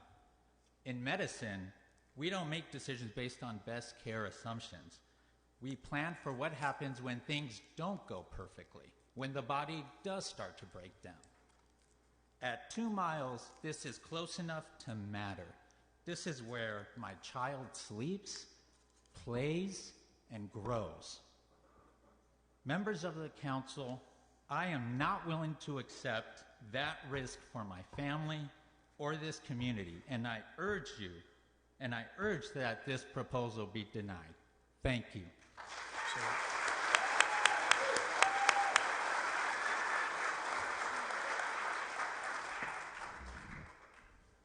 Good evening.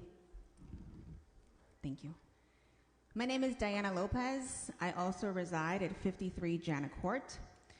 I am a proud North Kingstown resident, a mother to a toddler, a nursing professor, and a public health researcher with a PhD in health policy. I am here tonight to remind us all that health is not only about what happens inside hospitals. It is about the air we breathe, the water we drink, and the decisions made in rooms like this one. In my public health nursing course, I teach my students that nurses have a duty to advocate, not only for the patient in front of them, but for the people who may not ever make it to this microphone. The child asleep in their home, the older adult with COPD, the pregnant person, the person with a disability, the family that does not have the time, the transportation, the language access, or the political power to stand here tonight. So I am here in part for them.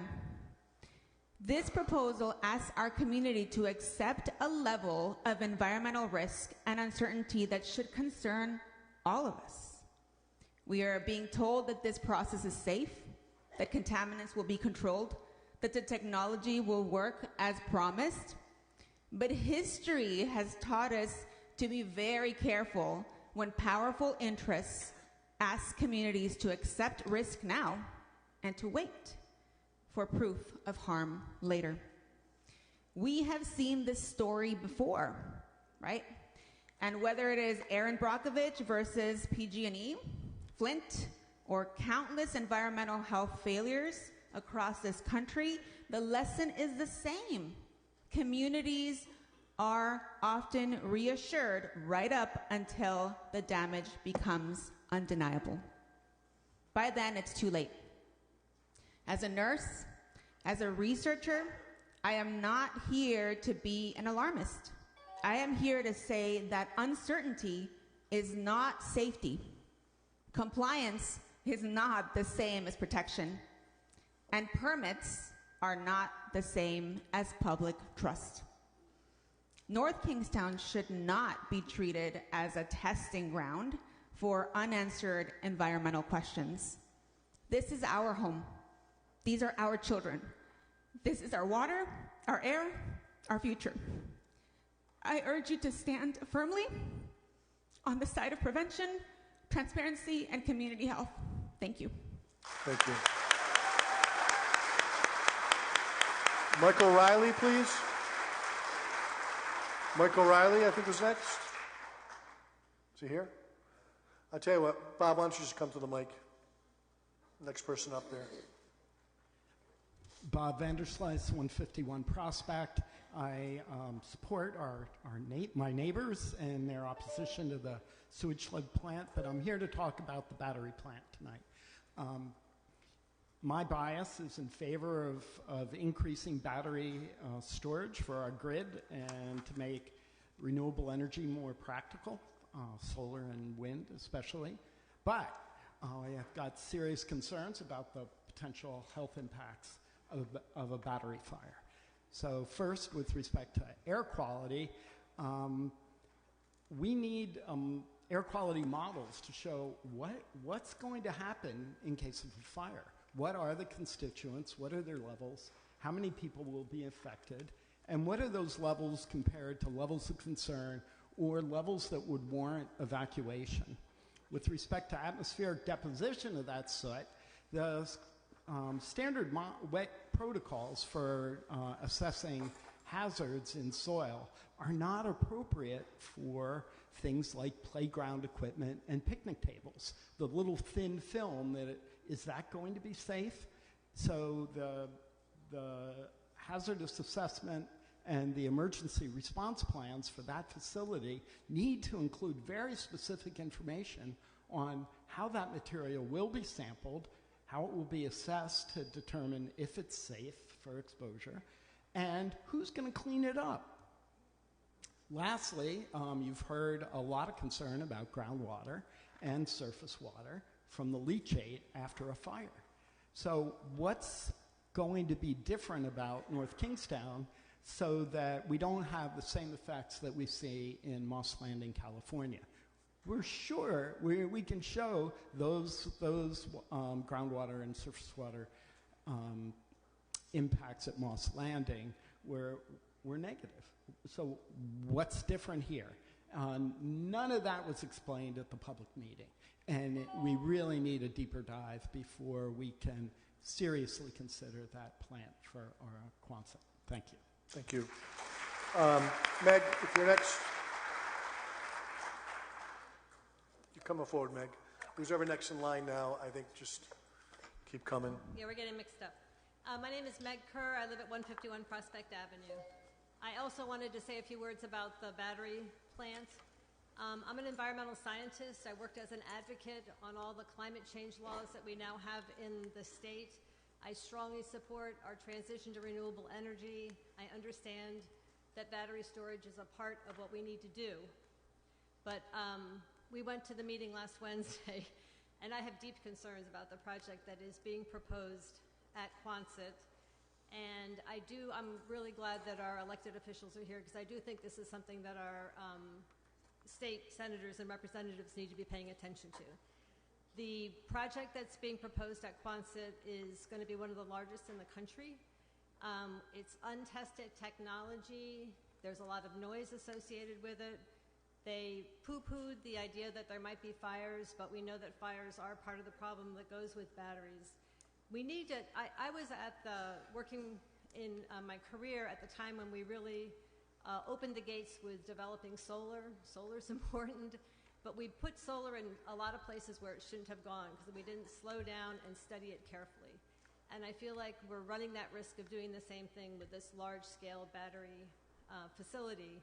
And I think we need to put on the brakes, slow down, figure out where to put the battery storage to do it right and do it safely. So that's my comments. Thank you. Thank you. Sir, you want to step up? Sir in the blue jacket, just who's ever next. Yes. Oh, I'm sorry, I didn't see you. I apologize.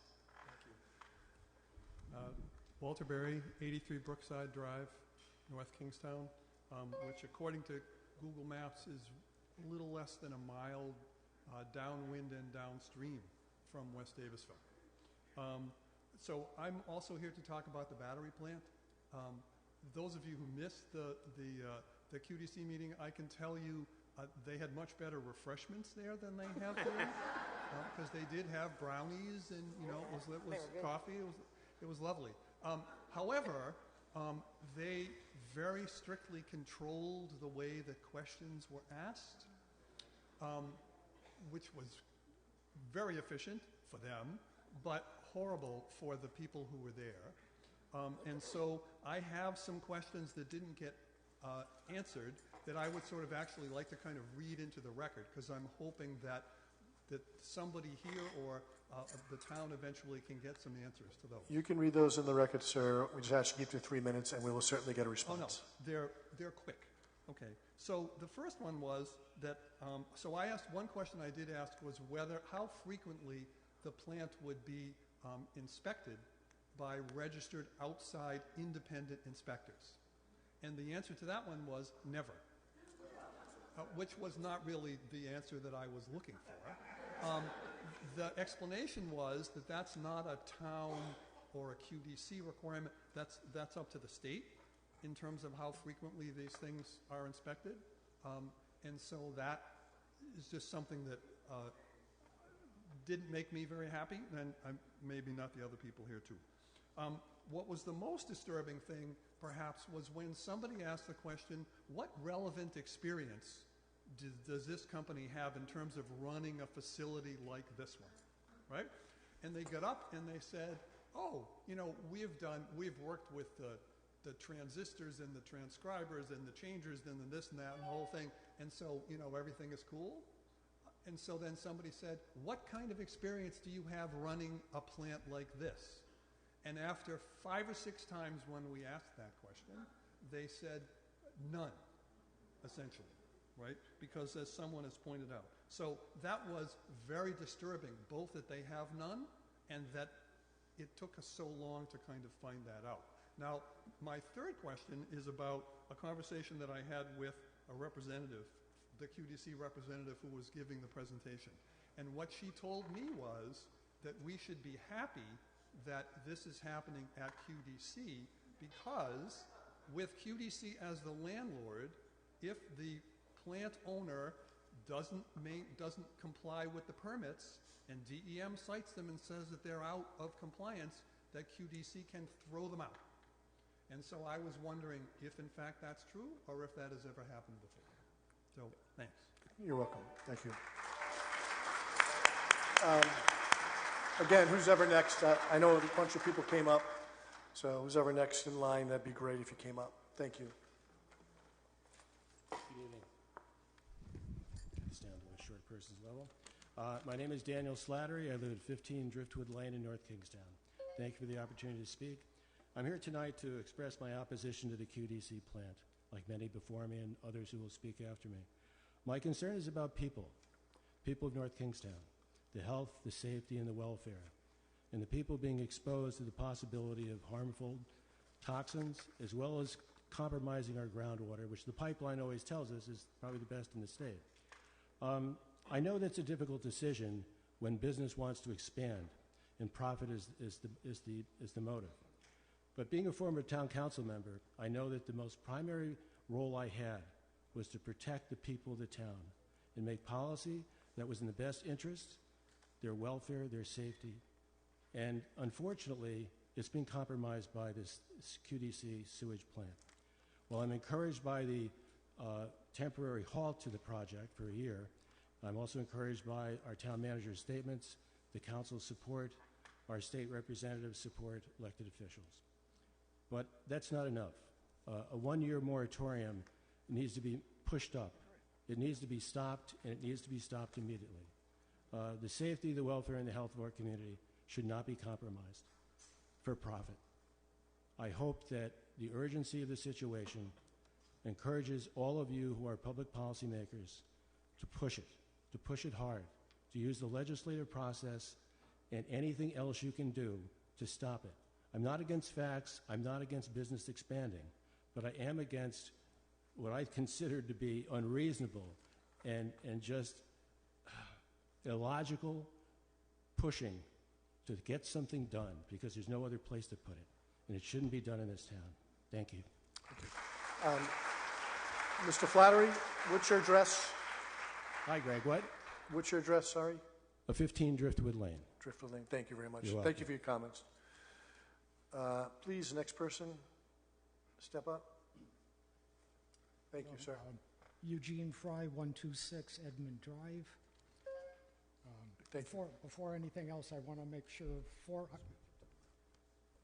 I want to have 4 items removed from the consent agenda, items 11, 12, 18, and 23. Specifically on 12, it very much relates to this battery project. Can you just speak into the mic a little louder, sir? So, because consent agenda, item number 12 is very specific to the discussion we're having tonight on the battery program. Correct, it is. Yes. So and what do you want to say on that item? I would like to pull it from the agenda. Well, I don't. That removed from the consent agenda. Okay. 11, 12, 18, and 23.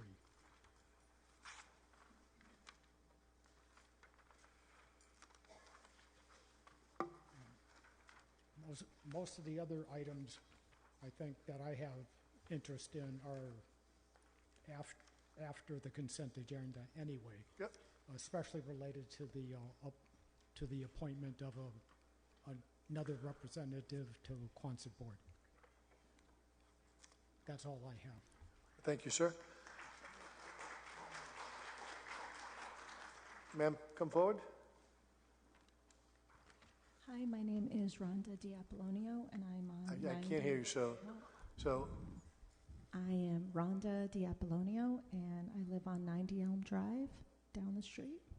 90 what drive? 90 Elm Drive. Okay.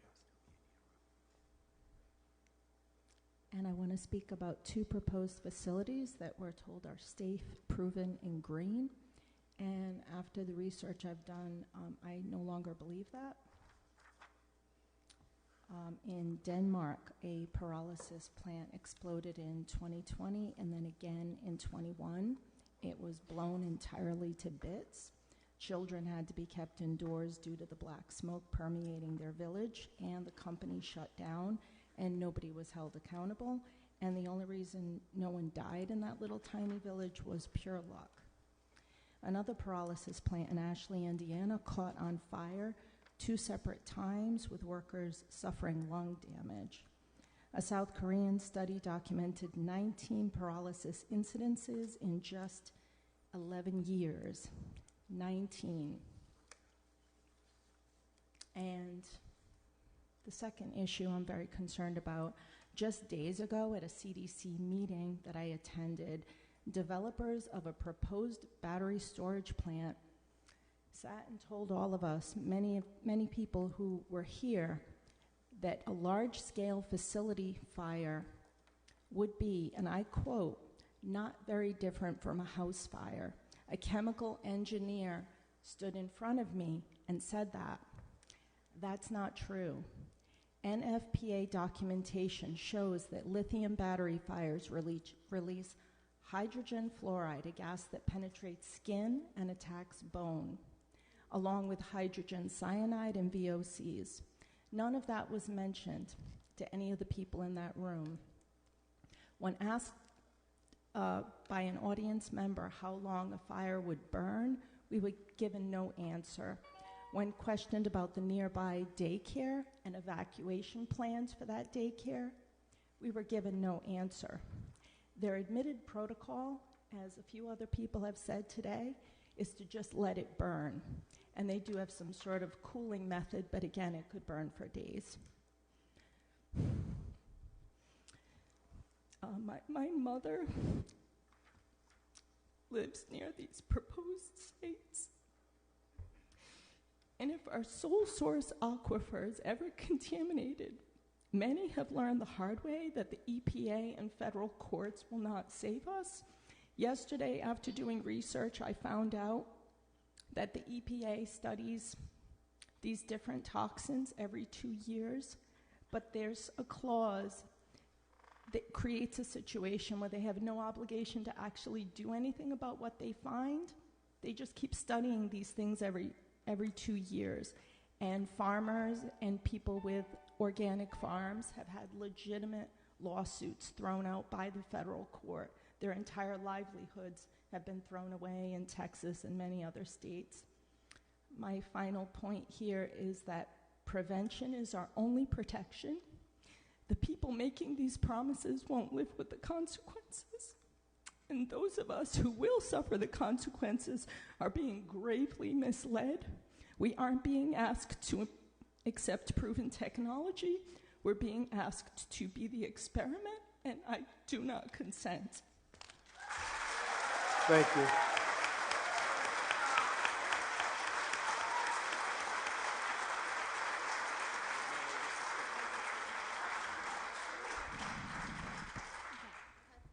Hello, I'm Mary Rose Pederuti, 61 Virginia Avenue. I go to Fishing Cove Elementary. When I go to school, I do not want to inhale toxic matter. I believe that when I inhale oxygen, that it should be safe to do so. I'm worried the plant is going to do more harm than good. We are not a dumping ground. Fantastic. Great job.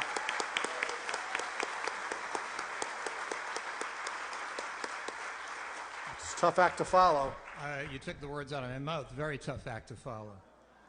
David Miele, 150 Wickford Point Road.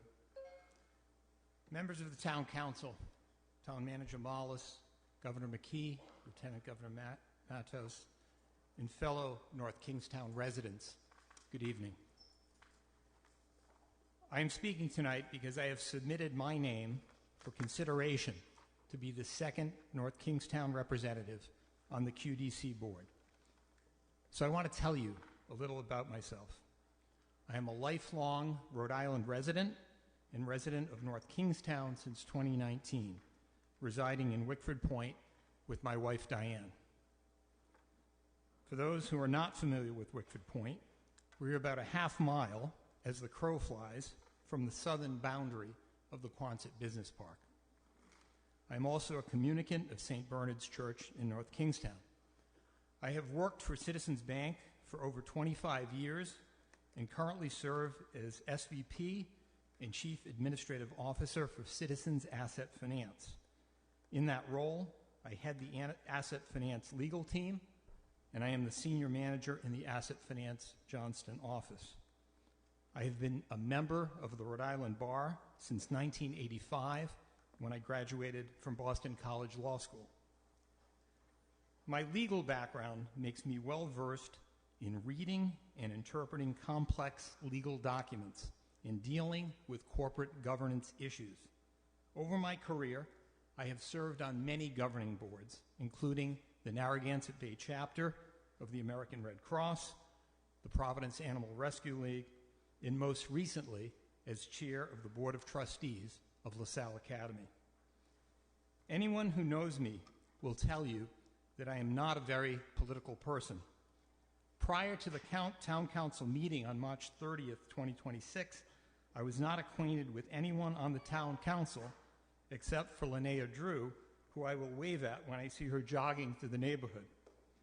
I am seeking this appointment to the Quonset Development Corporation Board of Directors as the North Kingstown representative out of a sense of civic duty. Our wonderful quality of life in North Kingstown is under attack. While there is no doubt that the Quonset Business Park is a major driver of economic development in the state, that development cannot be at the expense of North Kingstown residents.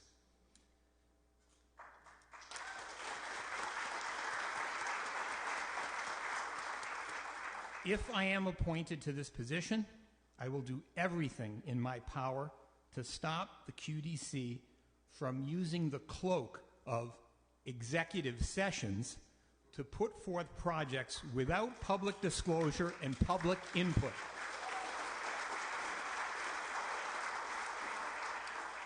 I will also report back to this town council on a regular basis on all matters discussed at the QDC board meetings that could potentially impact our town. At this critical juncture, Just wrap it up, Dave. Just wrap it up. Yep. Transparency is not an option. It is a necessity. I think that my background makes me particularly well suited for this position. Again, if appointed, I vow to do my best to protect the residents of North Kingstown from the siting of noxious and dangerous industries in the Quonset Business Park and work to reestablish a balanced partnership between the QDC and the town. Thank you for your consideration.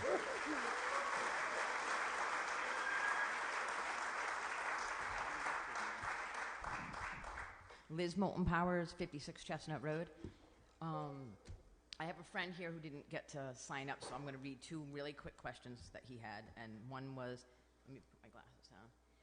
Ralph Mollis stated he and Stephen King will have monthly meetings going forward for the QDC to update him on projects. And his question is, will this include executive session projects?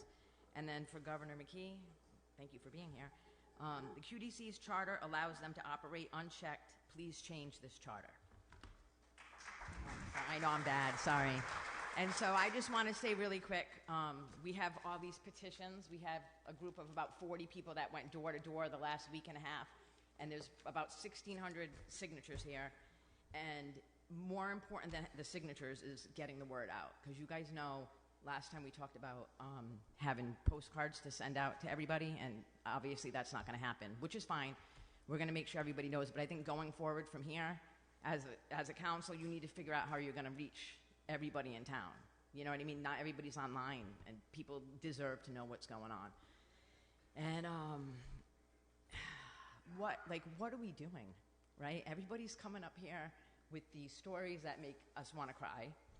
Everybody here, I know everybody in this row doesn't want this. Everybody in this town doesn't want this.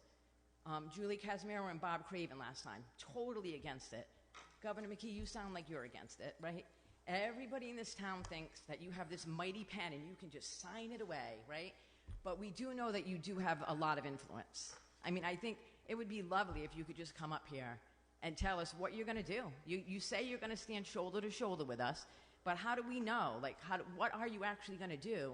I picture you coming back in February saying, I did everything I could. I mean, you have a chance now to, let us know what you're going to do, and that's really all I have to say, and there's only one more speaker. Pat?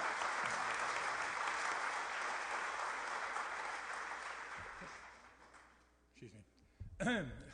My name is Pat Ford. I'm with Coalition News. I'm in Providence.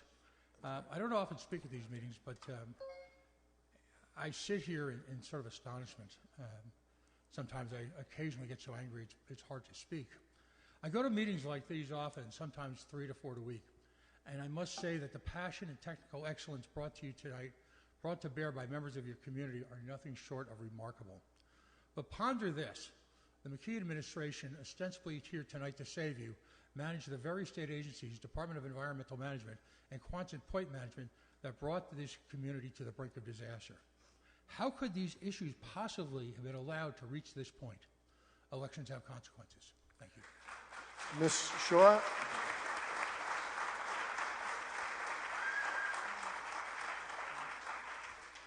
Good evening. My name is Mary Shaw. I live at 159 Candlewood Drive. This is the third time I've spoken.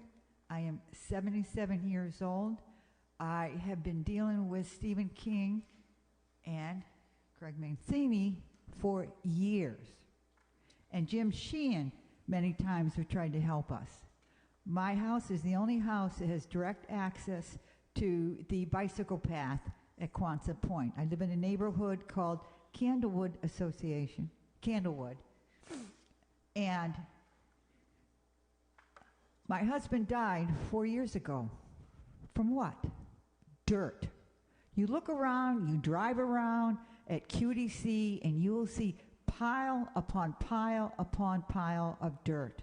I had a job where I traveled.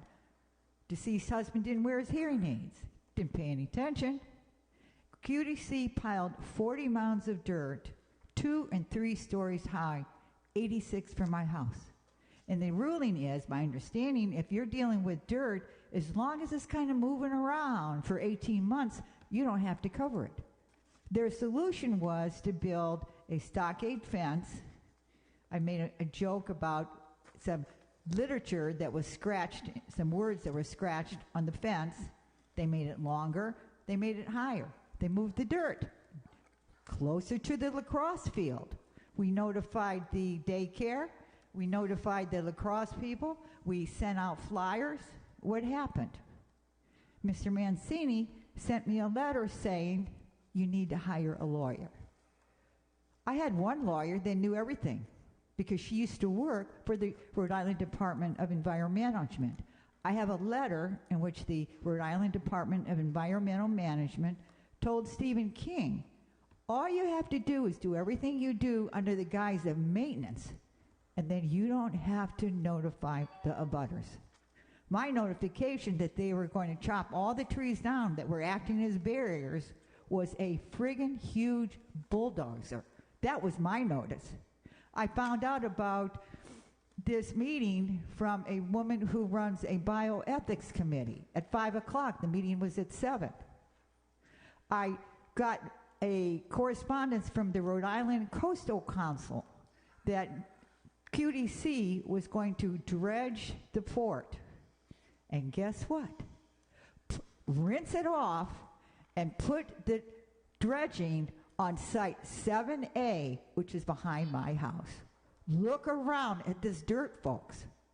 It's there, it's now, and it will kill your lungs. And it killed my husband 4 years ago. Thank you.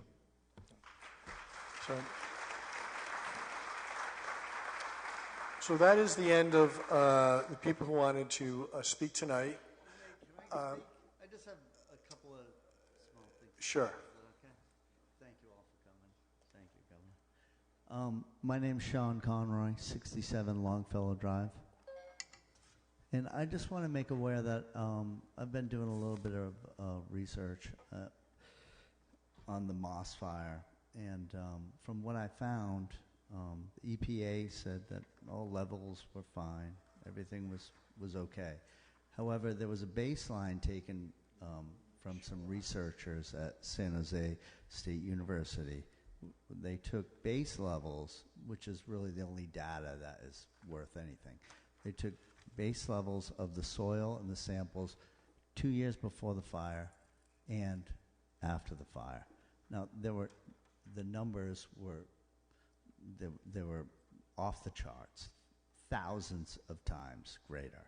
But, because the EPA says it's safe at the meeting the other day, everything's fine because they're not taking good data. And so if we don't have pre versus post you'll never know what the data actually is because it's not good data.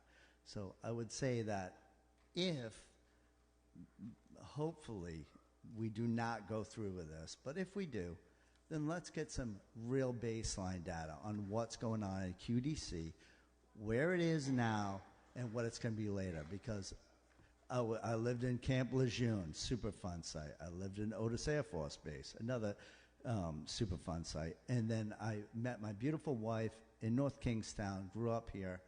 I moved here, and guess what? Another super fun site. So if you're going to poison my ground, okay, I've made that decision. But please don't poison my air. Thank you all for your time. Yes, I must say, I'm really appreciative. I think we all appreciate the fact that Governor McKee has stayed here for over 2 hours to listen to our community, and that means a lot to this community, Governor, so thank you. Yeah, and thank you, President. The crowd is thinning, but I know that the spirit here is not. So look, I appreciated listening to all the comments. I did ask, I was the first one out with a letter saying there needed to be transparency on this issue. And then right after, the President had called me, I asked Greg, and along with Ralph, to put on the record with me a letter that I could respond to relative to the position that the town has taken. I do respect local municipal leadership, and so I promised I'll follow that lead. I will again ask through a letter where the position is of this council in terms of the governance issue. I'm hearing over and over and over again that the governance issue needs to be addressed. But before me stepping in, I couldn't certainly work with our reps and senators on that issue, but I think we need to hear formally from the council relative to that issue, and certainly our office will be in contact with the administrator and also the president, because it's very clear that there needs to be a governance model looked at and corrected to give the local community more. Yeah, I would say to that, Governor, now we're talking about this community voted against, our representatives voted against this project, and we were badly outvoted only because of just the composition of the board. And I don't know, I think our community needs a more weighted vote because it's part of the statutory charge of Quonset to have good relationships with the host community, and this was a significant breakdown. Unfortunately, we have a great relationship with Quonset, but this is also a significant breakdown of trust. Yeah, so we'll be in touch. Okay. So that you can kind of give me the direction that you're looking in terms of governance, and we'll follow your lead. Thank you. So, the other thing is that, there was some indication that somehow that I have the authority in my office to shut this down. We need to go through a process because I don't, but I am more than willing to put my expertise in. I totally told you as a mayor, I stopped a project that was similar in nature and signed legislation that the senator that's here that put through. But the notion of anybody saying I got a veto pen or I have something that could be used, we have to go through the procedure, and one of the areas is on the governance, and I'm more than happy to work with this leadership here on that issue. Thank you. I also just want to recognize Lieutenant... I do have to respond to, and I think that Ralph said it right off the bat, there's misinformation. I do not have the authority to fire Steve King. Okay, so I want you to, I think it's really important. I am going to do everything I can to stop this project. I do understand the mechanics of how to get that done. The next step is to hear from this council in terms of what governance changes need to be made, and then I work with the General Assembly in terms of making those governance changes. And we will do that. Thank you. I'd also like to recognize Lieutenant Governor for being here for the entire time. I don't know if she has any closing words. What I'm going to suggest is we've been here 2.5 hours. I'm going to suggest we take a break, maybe until, say, 9:35 and then we'll resume with the consent calendar. But I do want to publicly thank Lieutenant Governor, and I appreciate it. And we will resume at 9:35. So thank you, everybody.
We got one more counselor on the way.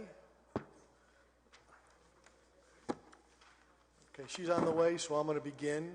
We do have still a busy agenda. We're going to move to the consent agenda. All items on the consent agenda be considered to be routine by the town council and will be enacted by one motion. There will be no separate discussion of these items unless a council member or citizen so requests. I got you. In which event, the item will be removed from the consent agenda and considered in its normal sequence on the agenda. So does anyone, we have already items 11, 12, 18, and 23 have been asked to be removed. Does the council want any other items moved? 17. So 17. Okay, anybody else? Does anyone in the public want an item removed? Okay. Here, I'm sorry? Excuse me, who requested the last one to be removed? Beth Hill Ross. Me, thank you. 17, please. I will entertain a motion to approve items 7 through 10, 13 through 16, 19 through 22, and 24 through 32. So moved. Second. All in favor say aye. Aye. Any opposed? The ayes have it. So, sir, you had, if you want to come up here and state your concern on those 4 items, we'll take you right away. I'm going to take his first, and then you'll go last, if that's okay. Okay?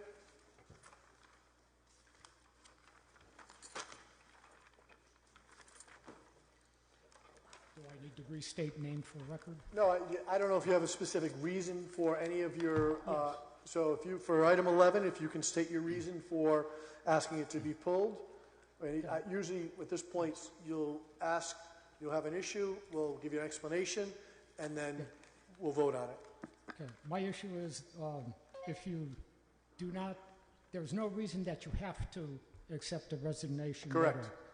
If you don't accept it, then you don't have to make appointment. items Correct. 34 and I believe it's 34 and possibly 37 don't have to be passed on. Correct. You don't need to appoint a new member. That is correct. Because those members, even though they may be good, bad, who knows? Their submissions have been, from what I can read, have been 10 days. I think it was longer than that. It was advertised twice in the paper, but Their paper submissions, and according to the items, they've been stamped as 417, 421, 422. Council member doesn't have one she submitted. Yeah. So, according to documentation I can see, you haven't had 2 weeks. Okay. So I would seriously hope that you consider opening up those the appointment process. So why don't we focus on the letter of resignation? You're saying the council does not have to accept it, correct? Correct. And that's your objection to it. Okay. That is the objection, because all right. an appointment I got doesn't you. do anything good. So why don't we stick on item 11, and that's the rationale. Hearing his rationale, does the council not want to make a motion to approve this or not approve this item? I would make the motion that we approve Matt's letter of resignation. Okay. Second. Okay. All in favor, say aye. Aye. Any opposed? The ayes have it. Item 12, the approval of the land exchange. That directly relates to the battery, call it the battery farm, if you will. Does that, Mr. Town Manager? I didn't think it did. No, it's completely separate. It doesn't involve that parcel of land whatsoever. This has been something that we've been talking about. Actually, we let the public know back in 2024 prior to the bond referendum. Then since then, I've been keeping the council up to date. We did a term agreement sometime in February of this year. It's a 3.4 acre parcel that we own, that the people have voted in referendum to allow us to sell.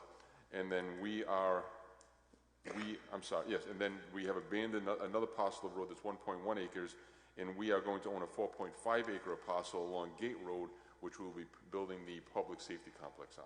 It So doesn't that- affect So you're, right now, there's no plan to get rid of station number 6? so that's a whole different issue, which I'm more than happy to talk about, but that doesn't affect item number 12. Item number 12 is a land swap of property that abuts the public works, an abandonment of road in Allen Harbor, near Allen Harbor, and a parcel of land along Gate Road that we've been made public. We let the public know this in 2024 prior to the referendum, of which we need to build a public safety complex, completely separate from that parcel. I'm not sure how that can be all that separate, but...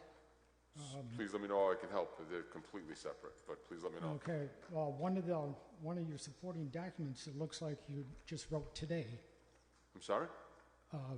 regarding that, let's see, subject land transfer, Quonset Development Court to North Kingstown. You wrote a letter today. I wrote a letter today? That's what it says. That's how it's attached into the minutes. So I have it here. It's a memo to the town. It's a memo to the town council dated today, and it explains the entire transaction. And basically, what it says is that it's something that we talked about in 2024. It's something I brought to the town council's attention in February 2026. The town owns a 3.4 acre parcel abutting public works. It's Plat 191, Lot 17, which the voters voted to sell many years ago. We also approved the abandonment of a portion of the right-of-way of Allen's Harbor Road, which is about 1.1 acres of land, and we need a 4.5 acre parcel along Gate Road, which we would like to construct our new public safety complex on. And so what we're asking, and by the way, the 4.5 acre parcel probably has a higher value of than the two parcels that we're swapping. But at the same time, we've negotiated a land swap with no money exchanged, where we will get this 4.5 acre parcel, they will get the 3.4 and the 1.1, and we will be able to build a public safety complex. I wrote this today because it's back up to the town council, but we've been talking about it for years, and it doesn't affect the parcel and the battery storage whatsoever. That's a whole other issue, which... Digging back, because there was a big discussion related to Station 6 at Wednesdays. So station, QDC. and so there's a confusion on social media again. I'm going to call it like I see it. I'm sorry, where there's a lot of inaccuracies. That's not social media. Well, I'm saying, but I've read it. But Station 6 has nothing to do with the public safety complex. So what's happened? So the public safety complex will be the new headquarters for the police station, the police department. Station 6 is currently on the parcel where they want to build the battery storage. You are correct. Right. And we made an agreement with Quonset long ago that if they ever develop that parcel, because we're leasing it, they have to build us a new Station 6. And so they're building us a new Station 6 to replace the current Station 6, completely separate from Stations 1 through 5, and completely separate from the public safety complex project that's going on Gate Road. Understood. Good. And again, I'm only saying this because I did read something that was completely inaccurate, and this is a great opportunity for us to explain the facts, so I appreciate it. Okay, that You all set? makes sense on that. Yes. Thank you. I'll entertain a motion to approve item 12. I make a motion to approve item number 12. Second. All in favor, say aye. Aye. Any opposed? The ayes have it. Okay, item 18, you have a... Yes. If it looks like you're trying to play catch-up paperwork. So what I'm sorry, Mr. President?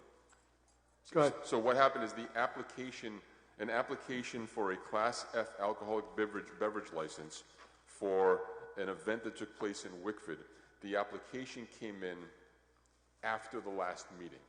So if I, as town manager, didn't approve that, they couldn't have had the event because we only have so many council meetings. So what happens is that it gives me the authority on an emergency basis to provide such a beverage license, and then the council has to ratify my having provided that one-day license.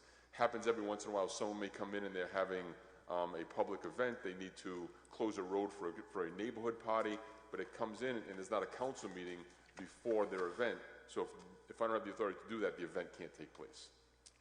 Yeah, we've had this once or twice with the parade. Yes. Like the parade has already occurred, and they turned their application in on time, but we had the meeting after it, so we actually approved the parade after it already happened. You But see- it doesn't happen very I often. would encourage the council to at least look at the dates that are on the attachments for those. They don't cover that April date.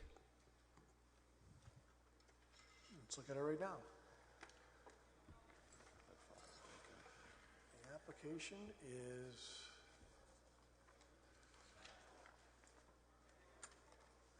Did that occur, the date of the application was 4/13, and the date of the event was 4/10. The date of the event, according to the application, is 4/10, but they did do the application, looks like to me, after the event, Ralph, so I don't know. No, that's great. That's a very good point. Carrie and Sue, can you confirm that?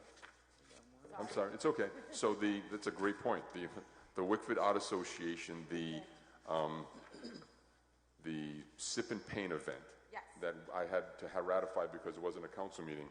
Their application is dated 4/13. The event was 4/10. Did they come in after the event?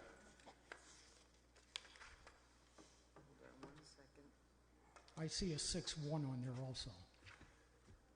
6/1? They did not come after it. Yeah, that's. I didn't think they did because I know they came in before, but that's a great point, right? I'm glad you. Yeah, because we talked to them a bunch of times Yeah, beforehand. I know I talked to them before April 10th, so this came in before, but you're right, I'm looking at right at it, it says 4/13/26.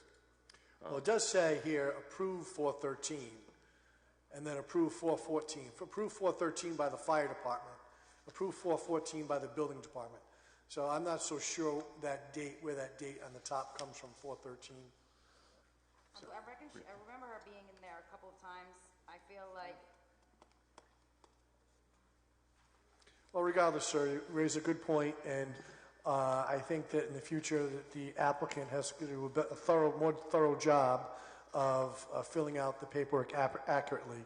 I suspect they did not put that date in there, and we did it after the fact, but I don't know that for a fact. Thank you. That's all I have. So, thank you. I would entertain a motion to approve this, notwithstanding the issues raised by, I'm sorry, what's your name again, sir? Fry, Eugene Fry. Fry, that's right, okay, thank you. So, do I hear a motion? I'll make the motion to approve item number 18. Second. All in favor, say aye. Aye. Any opposed? The ayes have it. And did you have something on item 23? Okay. I think we pulled item 23. I'd entertain a motion to approve item 23. So moved. Second. All in favor, say aye. Aye. Aye. And then item 18, Beth Hill Ross. Okay, so for Walter Berry, he would like the first Saturday in May to be the North Kingstown Labyrinth Day. Where is Walter? Back there. I will read this very quickly. Rhode Island Labyrinth Day, whereas the first Saturday in May is World Labyrinth Day, a day set aside around the globe to celebrate physical spaces which have been places for meditation and reconnection with the earth for centuries. And whereas today the need to slow down and walk and take a deep breath is greater than ever. And whereas a number of walking meditation labyrinths exist across North Kingstown which offer welcoming public spaces for mindfulness and community and environmental connection, therefore in honor of the Spiral in Wilson Park and on its third anniversary as well as the other labyrinths in North Kingstown, I would like to make a motion to proclaim the first Saturday in May as North Kingstown Labyrinth Day. Is that in the form of a motion? Okay, it's a motion, a second. All in favor, say aye. Aye. Any opposed? The ayes have it. Congratulations. Next is the town manager report. Thank you, Mr. President.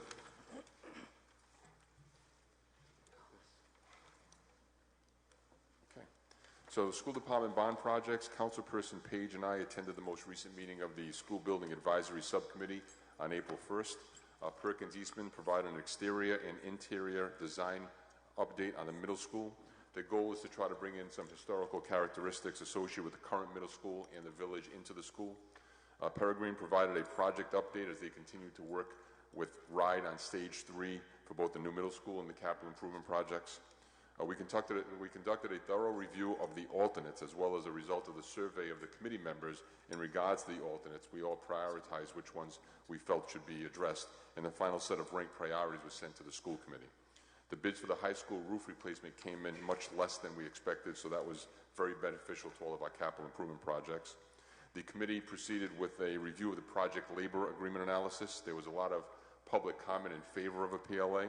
The committee then unanimously approved the PLA as well as several invoices before adjourning.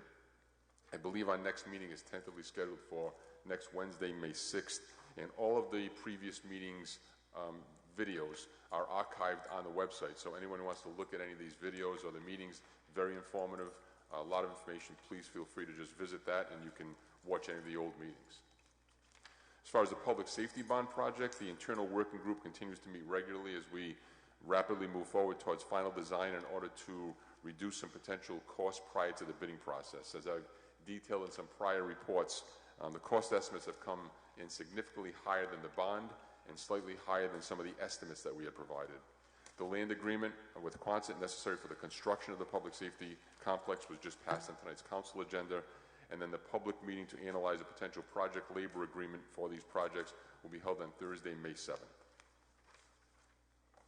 As part of our 2025 Tree City USA application and in recognition of North Kingstown being recognized as a Tree City USA, we participated in the Rhode Island Arbor Day celebration this past Friday at Slater Memorial Park as volunteers planted trees, and North Kingstown was recognized for our efforts with various grants and recognition. My thanks to all who attended, and my sincere thanks to all of the members of the planning department who worked very, very hard on this issue and for the recognition that we received. For those of you who have visited our municipal office building recently, you've seen the progress on our renovation project. Significant exterior work is taking place with some minor interior work as well. Interior work is going to start ramping up shortly. I have been and will continue to be in the process of relocating offices in coordination with the contractor's work. We'll publicize that on social media, so an office that may be in the MOB right now may be moved to another location as we're doing a lot of the interior work. This project is going to provide us with some disruptions and challenges, but we're going to continue to work through it because in the end I'm convinced that the final product will be well worth the minor disruptions. My administration has expressed some concerns regarding the Good Energy program with the Good Energy team, and this issue also came up at the Rhode Island League of Cities and Towns board meeting, as a lot of other communities are also experiencing these similar issues. We've asked the Good Energy team to attend and present before the Town Council and to be ready to answer any questions that they or the public may have, so they are available and will be present at the Town Council's May 13th meeting. We did change that schedule, right? So May 13th meeting. We're going to, hopefully. That's good. So hopefully if they pass a couple of items, it'll be a May 13th meeting. As you know, members of my administration attended the Rhode Island Interlocal Trust 22nd Annual Awards Luncheon early this month. As expected, we received a safety enhancement grant to assist in the purchase of maintenance equipment at our golf course storage, a scholarship to support 2 recreation staff members to obtain youth mental health first aid certification, a grant for the purchase of a soft-top rescue board, portable radios, and a weather alert radio for safety purposes at our town beach, a safety enhancement grant for purchasing of hearing protection for our police department during firearms qualifications, and a grant for roadside safety equipment. My congratulations to all departments involved and for their successful visionary applications. We're also somewhat surprised because this wasn't announced and happy to have our North Kingstown Safety Committee receive the Safety Committee Superlative Award as the 2025-2026 Legacy Committee of the Year for our dedication towards safety and risk management, and by receiving the 2025-2026 Risk Manager of the Year Award. So North Kingstown was truly represented at this luncheon, and again, my thanks to all staff members involved for making this happen. We were pleased to announce that our Recreation Department's grant application for $500,000 in Wilson Park improvements from Rhode Island DEM was selected. Our original and early plans for this grant is to add a restroom near the pickleball courts, which can be utilized by soccer, Little League, and others. Anybody who visits Wilson Park will know that we have a restroom facility, but it's the only one in that large facility, so hopefully this will help. Update the parking lot in the area, renovate our fitness station, add connecting walkways and shade shelters, and then other improvements. My congratulations to our Recreation Director and her entire department for the successful grant application. We continue with our regularly scheduled meetings with Revolution Wind. They continue with their energization and final landscaping, and on-site facility breakdown is ongoing. The interconnection facility is now under Rhode Island Energy Operations, and we will meet again in 2 weeks for further updates. As has been well publicized on our social media platforms, as well as the police department social media platforms, the North Kingstown Police Department has launched their automated photo speed enforcement program in designated school zones. So beginning April 13th, the program began with the initial phase of a 30-day warning period. Following the 30 days, the program will then transition into full enforcement. As required by Rhode Island general law, the program is in operation from 7 a.m. to 6 p.m. on school days only. And so we and they are hoping that this program will encourage motorists to remain attentive and follow speed limits in these very vulnerable areas. I want to thank the Governor and congratulate our Public Works Department on the Governor's recognition of our department via a certificate of special recognition for their dedication, their resilience, and extraordinary efforts in the blizzard of 2026, although I'm not very comfortable showing a slide of snow right now, but hopefully it'll warm up. And then finally, we have a busy few weeks ahead. I'll be attending the QDC Board of Directors meeting tomorrow night on behalf of the community, the Rhode Island Interlocal Trust Board of Directors meeting on April 30th. Little League opening day is this Saturday on May 2nd. It's their 75th year. The Wickford Junction Apartments groundbreaking on May 5th. The Governor's Local Advisory Committee of the Governor's Workforce on May 7th. And then the initial meeting of our Charter Commission on May 13th. And so that's the report. And as always, if the council has any questions, I'm happy to answer. Does anyone on the council have any questions for Ralph? As always, Ralph, a very thorough report. We really appreciate it. If hearing none, I'm going to go on to new business. It's a discussion of possible action by the town council to authorize the town manager to monitor and advocate the concerns of the community relating to the Pyrolus facility and advocate externally and in particular before the Joint Legislative Commission when applicable. I suggested we put this on the agenda because, you know, with the new commission and other current events, I think things are going to move quickly and fast, fast and quickly, and I think we need to be as nimble as possible, and I think that we should formally authorize Ralph to advocate on behalf of the committee, behalf of the council and the community. There's going to be legislative hearings we've heard tonight. I'm sure there's going to be other type of meetings, and I think rather than do resolutions, we'll just authorize Ralph to act on our behalf. And so if you agree with me, I'd entertain a motion to authorize Ralph.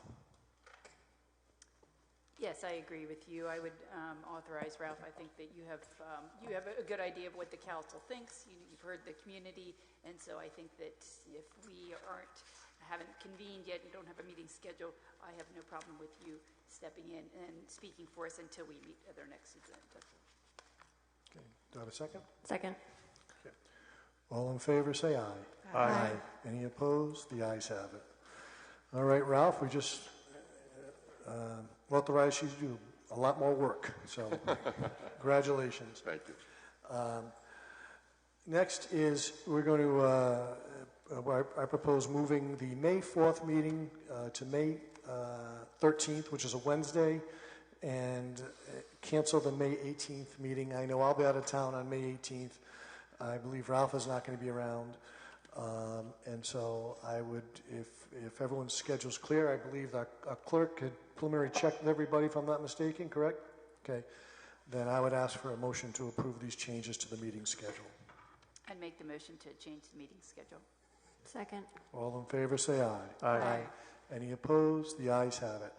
Next is the Veterans Memorial Scholarship Committee to amend the expiration dates of Brett Mallory to from July 1, 2025 to July 1, 2026, and Patricia Segman from July 1, 2025 to July 1, 2026. I'd make that motion. Second. All in favor, say aye. Aye. Any opposed? The ayes have it. Item 37, I'm going to ask the town solicitor to comment on. Great. Thank you, Mr. President. Much appreciated. As you know, at the March 30th meeting at the high school here, Ralph and I were authorized to engage a law firm with environmental law experience or expertise to help deal with the issues in Quonset.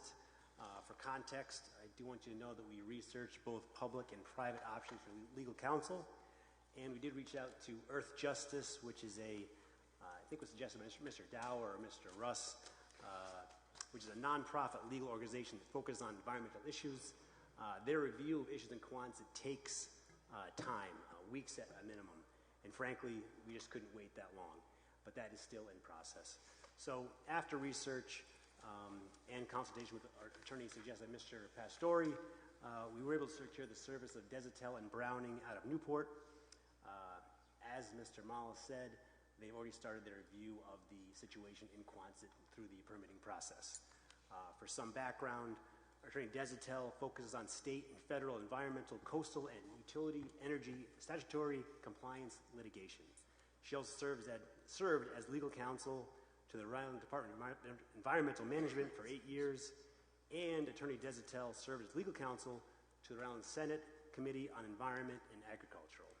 Ralph and I spoke with their office by phone last Thursday, and again, they've already started working on this project. So they've already started planning their strategy, which Ralph stated will be a combination of either administrative action, court action, or both, which is still yet to be determined. My office, town staff, town manager will be working with them with any capacity they need, and I believe their counsel throughout this process will be invaluable. So we will provide updates as soon as they're available at your request. Thank you. And so by this agenda item, it's more of a notification. You're not looking for a motion. I don't think that, because we made it the last meeting, correct? You authorized us to Correct. retain. Okay. All right.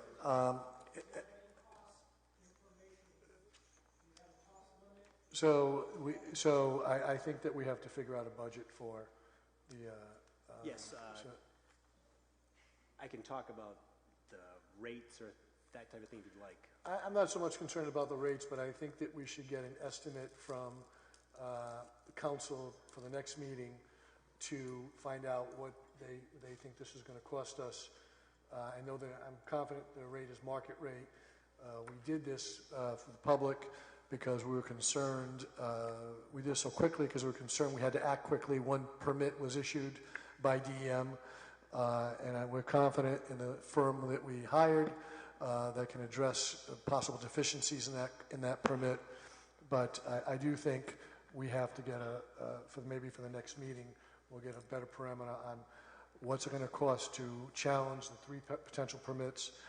Also, I think that they should testify at the State House, and then we'll go from there. Okay? Understood. Thank you.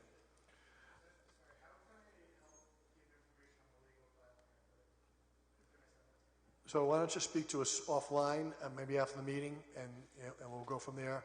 Okay. Next is item 38.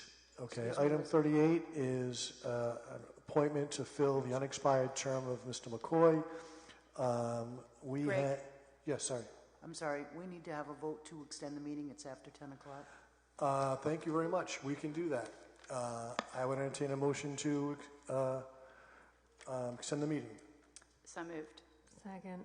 All in favor, say aye. Aye. Sorry. We're doing the people's business. Come on. Begrudgingly seconded. So maybe there's a Dunkin' Donuts nearby. Next is the. Did we take a vote? Oh, we didn't take the vote. Sorry. Oh, I thought we did. No? It was a question. I didn't, no, I need a vote. I'm sorry? I need a vote. Sorry. We have 2 motions. All in favor, say aye. Aye. Aye. I guess it's getting late. I apologize.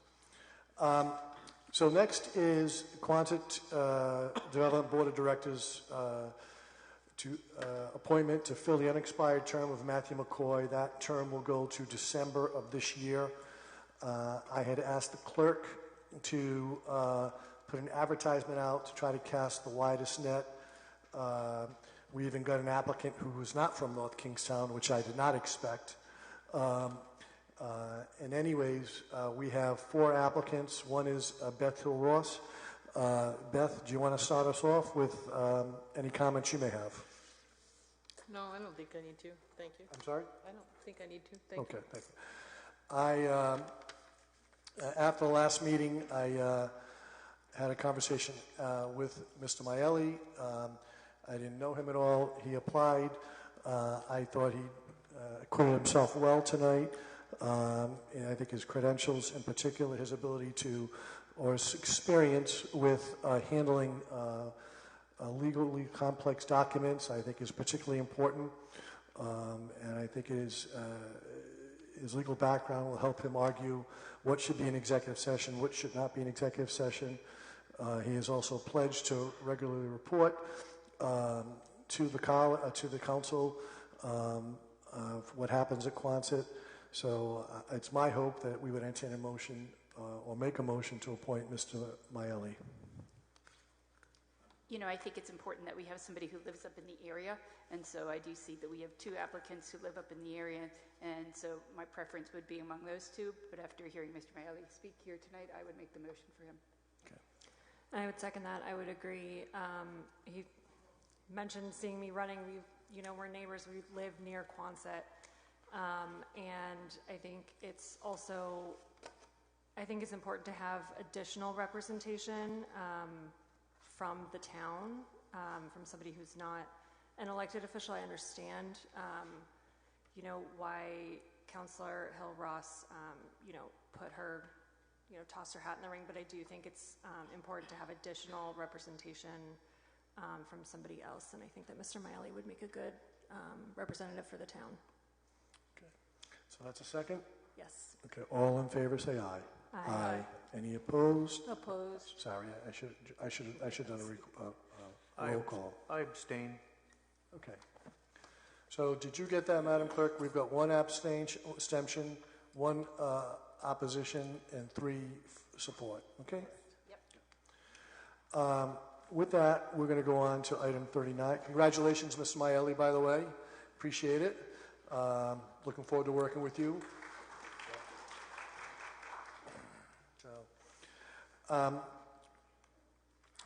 I will say before we go on, the governor came up to us afterwards and even in his remarks talked about modifying the governance of Quonset Development Board, and I think we would appreciate any input you may have in that. So I'm kind of giving you your first assignment without without even having you walk out the door, but I think that based on your legal experience, I think that could be very helpful. Next is the budget. So we have, on March 16th, we had a 6-hour marathon session on the proposed budget. It went department by department, and we thoroughly vetted it. Then on April 13th, we had a public hearing. Several people came out and testified for the budget or against the budget. As a consequence, there were some modifications and from the original budget. Let me pull them up right now. After we had made the preliminary budget, the town was told by our insurer that we're going to have we had planned for a 10% increase in healthcare costs. We ended up having a 17% increase in healthcare costs. So the administration worked collaboratively with the school department to try to fill this gap. The school department cut, to their credit, $400,000 in expenses. We modified our net energy metering program that we shifted revenue from the town to the school department to help offset some of their cost reductions. That was about $219,000. And then we did increase the manager proposed that we increase the town's appropriation to the school department by $134,000. And so the original preliminary budget that we passed was $144,611,263. The proposed town budget, school and municipal, is $145,390,482.31. I don't know if anyone has any proposed additional changes based on the public testimony, based on the public hearing, based on other inputs. I am satisfied with that. We are going to have, so this will be a third year in a row, there will not be a property tax increase for residential homeowners. And Ralph, what would be the increase for the commercial tax rate? So during the presentation of the public hearing, we had forecasted a ceiling of 2%, and after our calculations, we were able to bring it down to a 1% increase on the commercial tax rate. 1% increase, okay, all right. So If there's not any other questions, I do have the numbers that were proposed at the last town council meeting, or at the public hearing town council meeting, sorry, on April 13th. I'm willing to go through that item by item, but I don't know if anyone has any proposed changes. So, no? So I'm going to move, and I'm going to recommend that we adopt a final budget for our general fund of $43,132,000.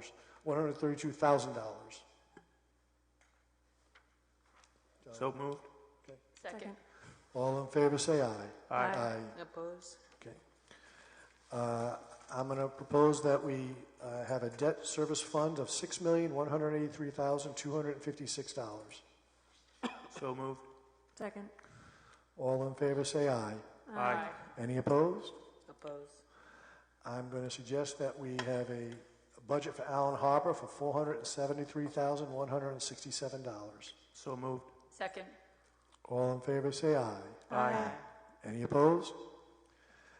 I'm going to recommend that we have a budget for the golf course for $202,637,498.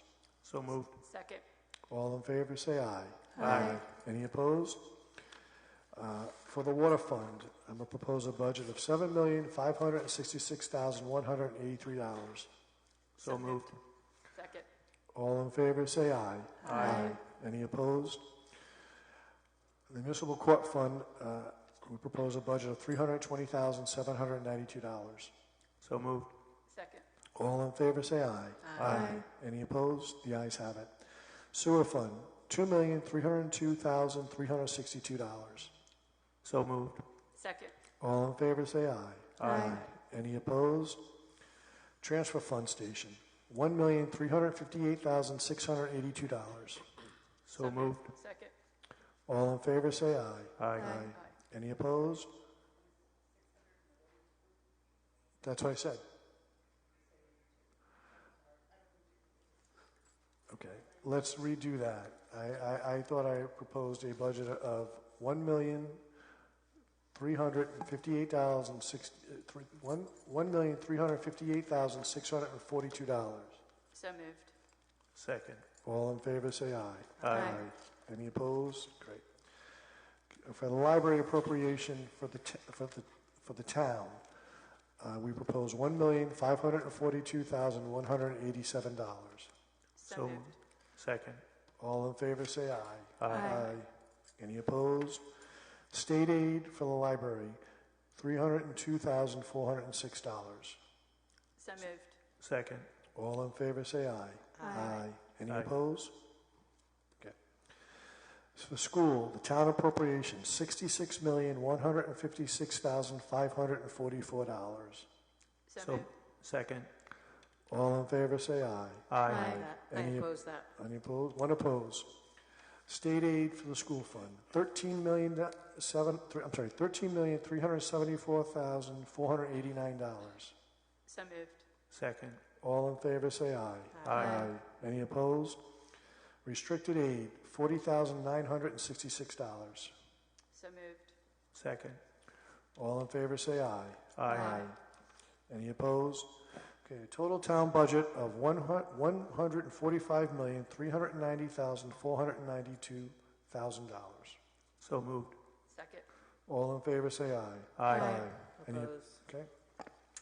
Further motion, the town council authorizes strict enforcement of sections 605 and 606 of the town charter, whereby the town manager shall review and revise allotments of several offices, departments, and agencies of the town as to forestall the making of the extended expenditures in excess of income, and a further motion that the town council of the town of North Kingstown hereby adopts the final school expenditure funds budget for fiscal 2026-2027 as follows. For school food service, $1,493,300. So moved. Second. All in favor, say aye. Aye. Any opposed? For athletic gates, $28,000. So moved. Second. All in favor, say aye. Aye. Any opposed? For music and chorus, $41,966. Did Did you forget athletic? It says, yeah, there's nothing for, okay. Do you want me to do athletics?